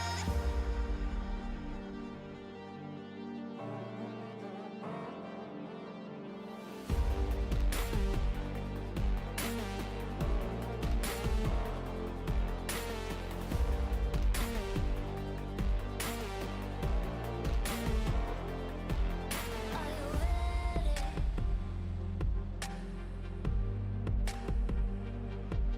Are you ready?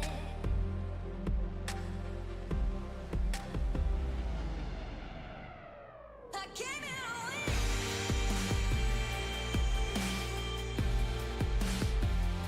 I'll never give in.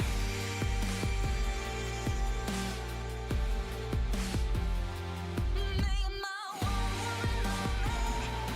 Only one woman on me. Only one woman on me. Only one woman on me. One woman on me.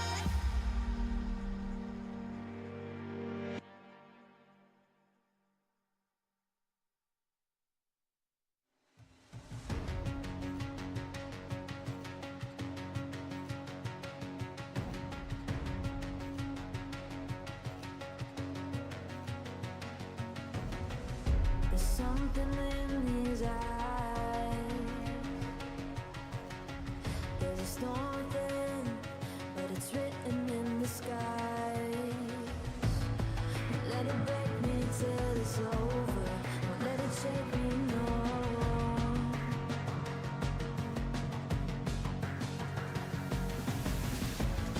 Won't let it make me go under. Won't let it make me go under. So now it's time to fly. Nothing's gonna stop me now. Nothing's gonna stop me now. Nothing's gonna stop me now.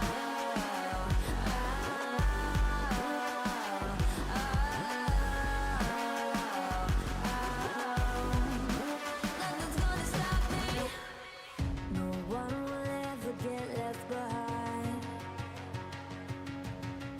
A million more before I've tried. Won't let it break me till it's over. Won't let it shake me, no.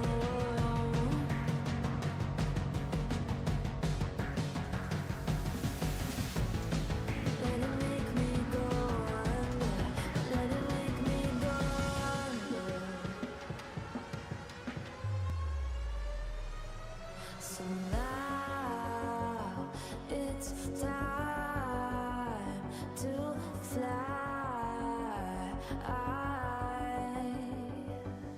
So now it's time to fly. Nothing's gonna stop me now. Nothing's gonna stop me now. Nothing's gonna stop me now. Nothing's gonna stop me now. Nothing's gonna stop me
chase you.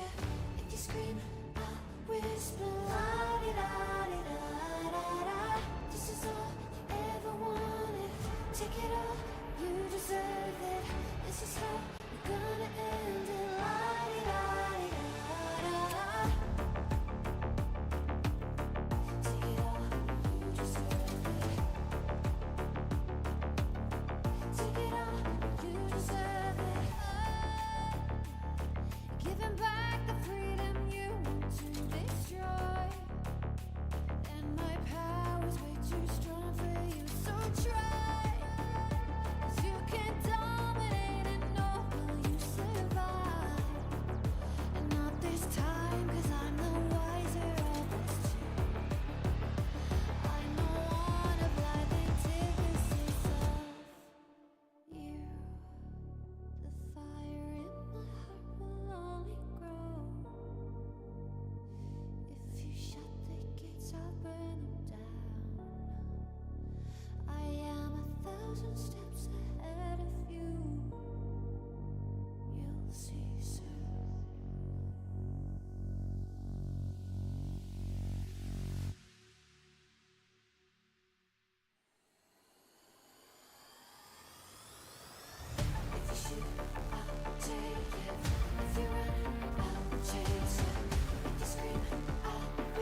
just anyone. I'm not just anyone. I'd rather keep my hood up, walk the world alone, and make it on my own. Then you claim that you're the reason that I got where I'm going. And I'm not interested in settling for the hell of it. All these people want convenience, I want more. The wolf is howling at the door. And now it's up to the clock before the last lock hits the floor. Wait, you got in my way. Think I finally got it figured out. You can take a seat, oh please, I'm busy. I don't wanna let you let me down. I don't wanna let you let me down. take a seat. Oh, please, I'm busy now.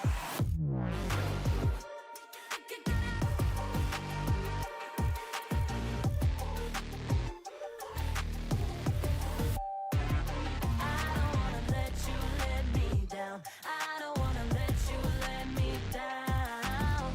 Take a seat, take a seat. Oh, please, I'm busy now. From the time I wake up till I go to sleep, I give all of me, yeah. All fight, never flee, no flights ever free, yeah. I'm in my corner and I'm ringside handing me a water. My hands are on my shoulders, got the belt, crown myself the winner.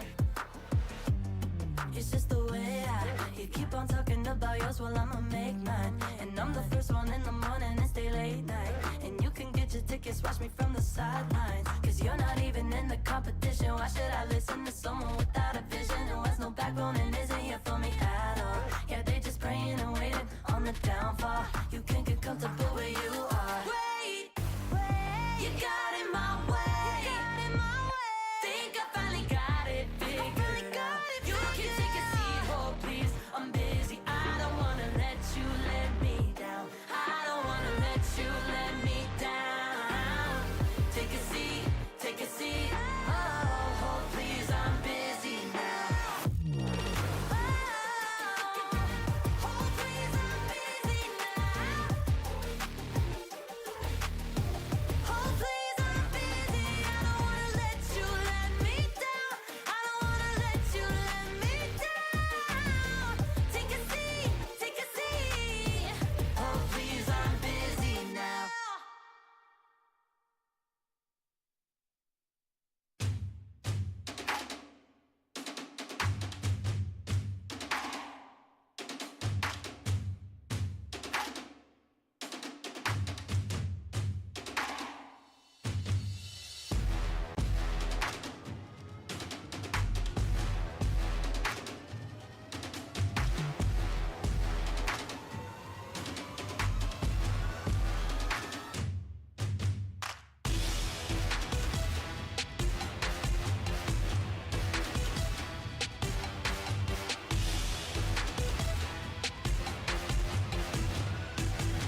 2, 1, go.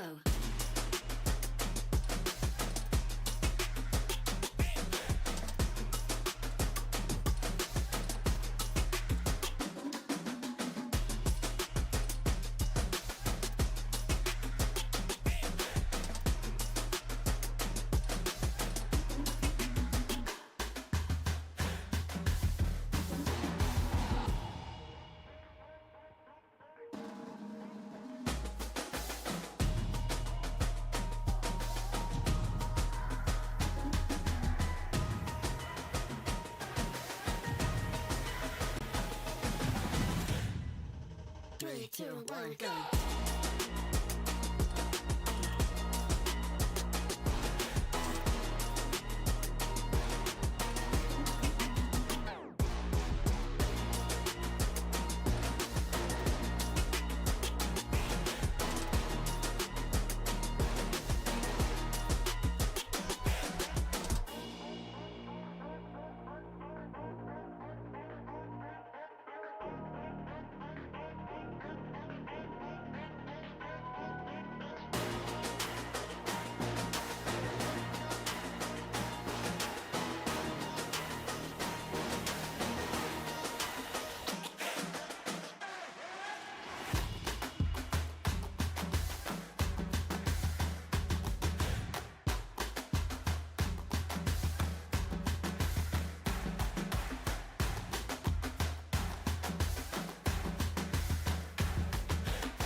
Three, two, one, go.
champion. Ain't nothing that can't be done. Oh yeah.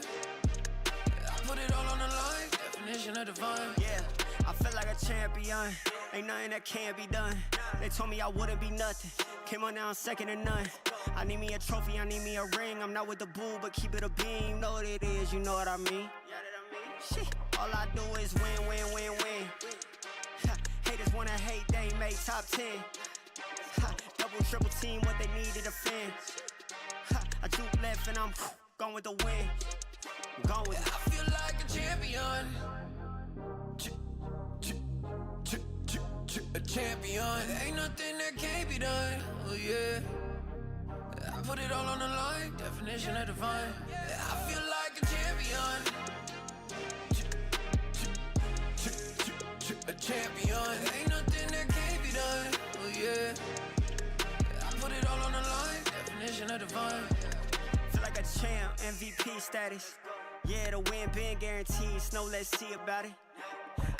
If you gon' speak about it, then be about it. If you don't bring that energy, no, I can't be around it. Nah, I'ma shoot my shot. I'ma stick it, watch. At the tippy top, I cannot take no loss. 2 seconds on the clock, they gotta give me the rock. I got a game on what? Yeah, I got a game on lock. I feel like a champion. A champion. Ain't nothing that can't be done. Oh yeah. I put it all on the line. Definition of divine. I feel like a champion. A champion. Ain't nothing that can't be done. Oh yeah. I put it all on the line. Definition of divine.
Never seen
my world if you wanna see some action.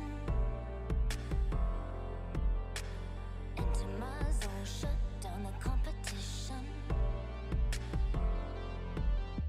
Stand up from the crowd, yeah, I'm the main attraction. Come into my world if you're ready for some action. Are you ready?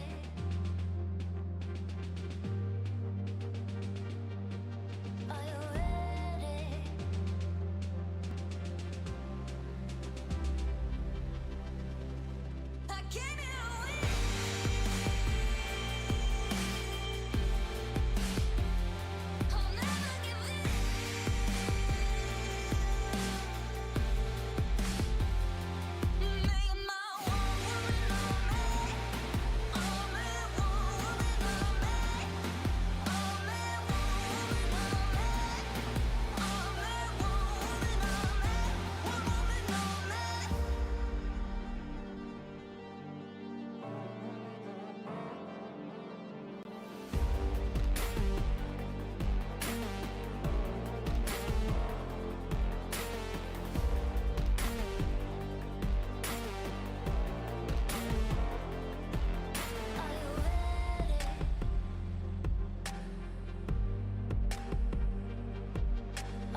something in his eyes.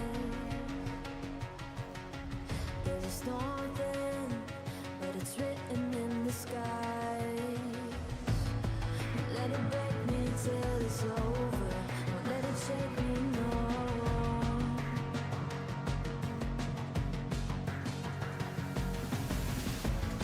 Won't let it make me go under. Won't let it make me go under. So now it's time to fly. Nothing's gonna stop me now. Nothing's gonna stop me now. Nothing's gonna stop me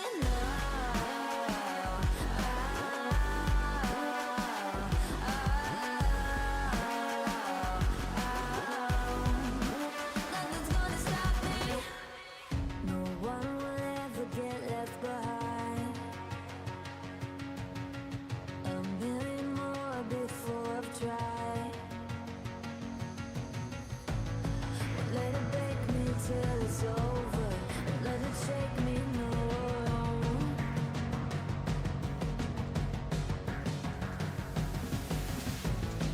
Let it make me go under. Let it make me go under. So now it's time to fly.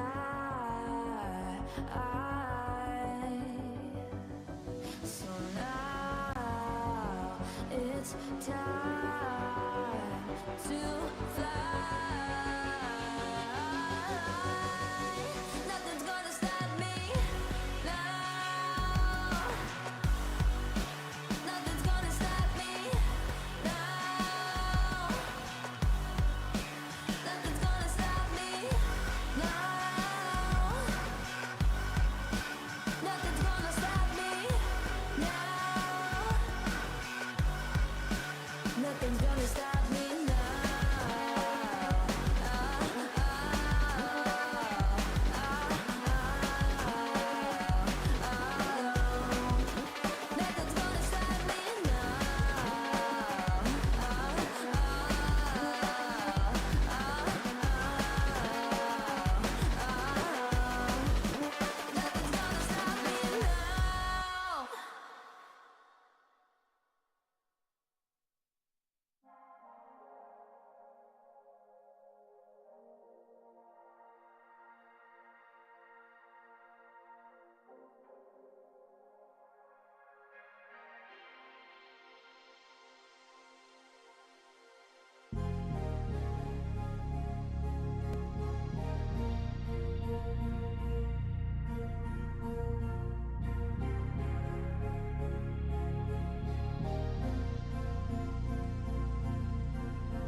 Take it all, you deserve it.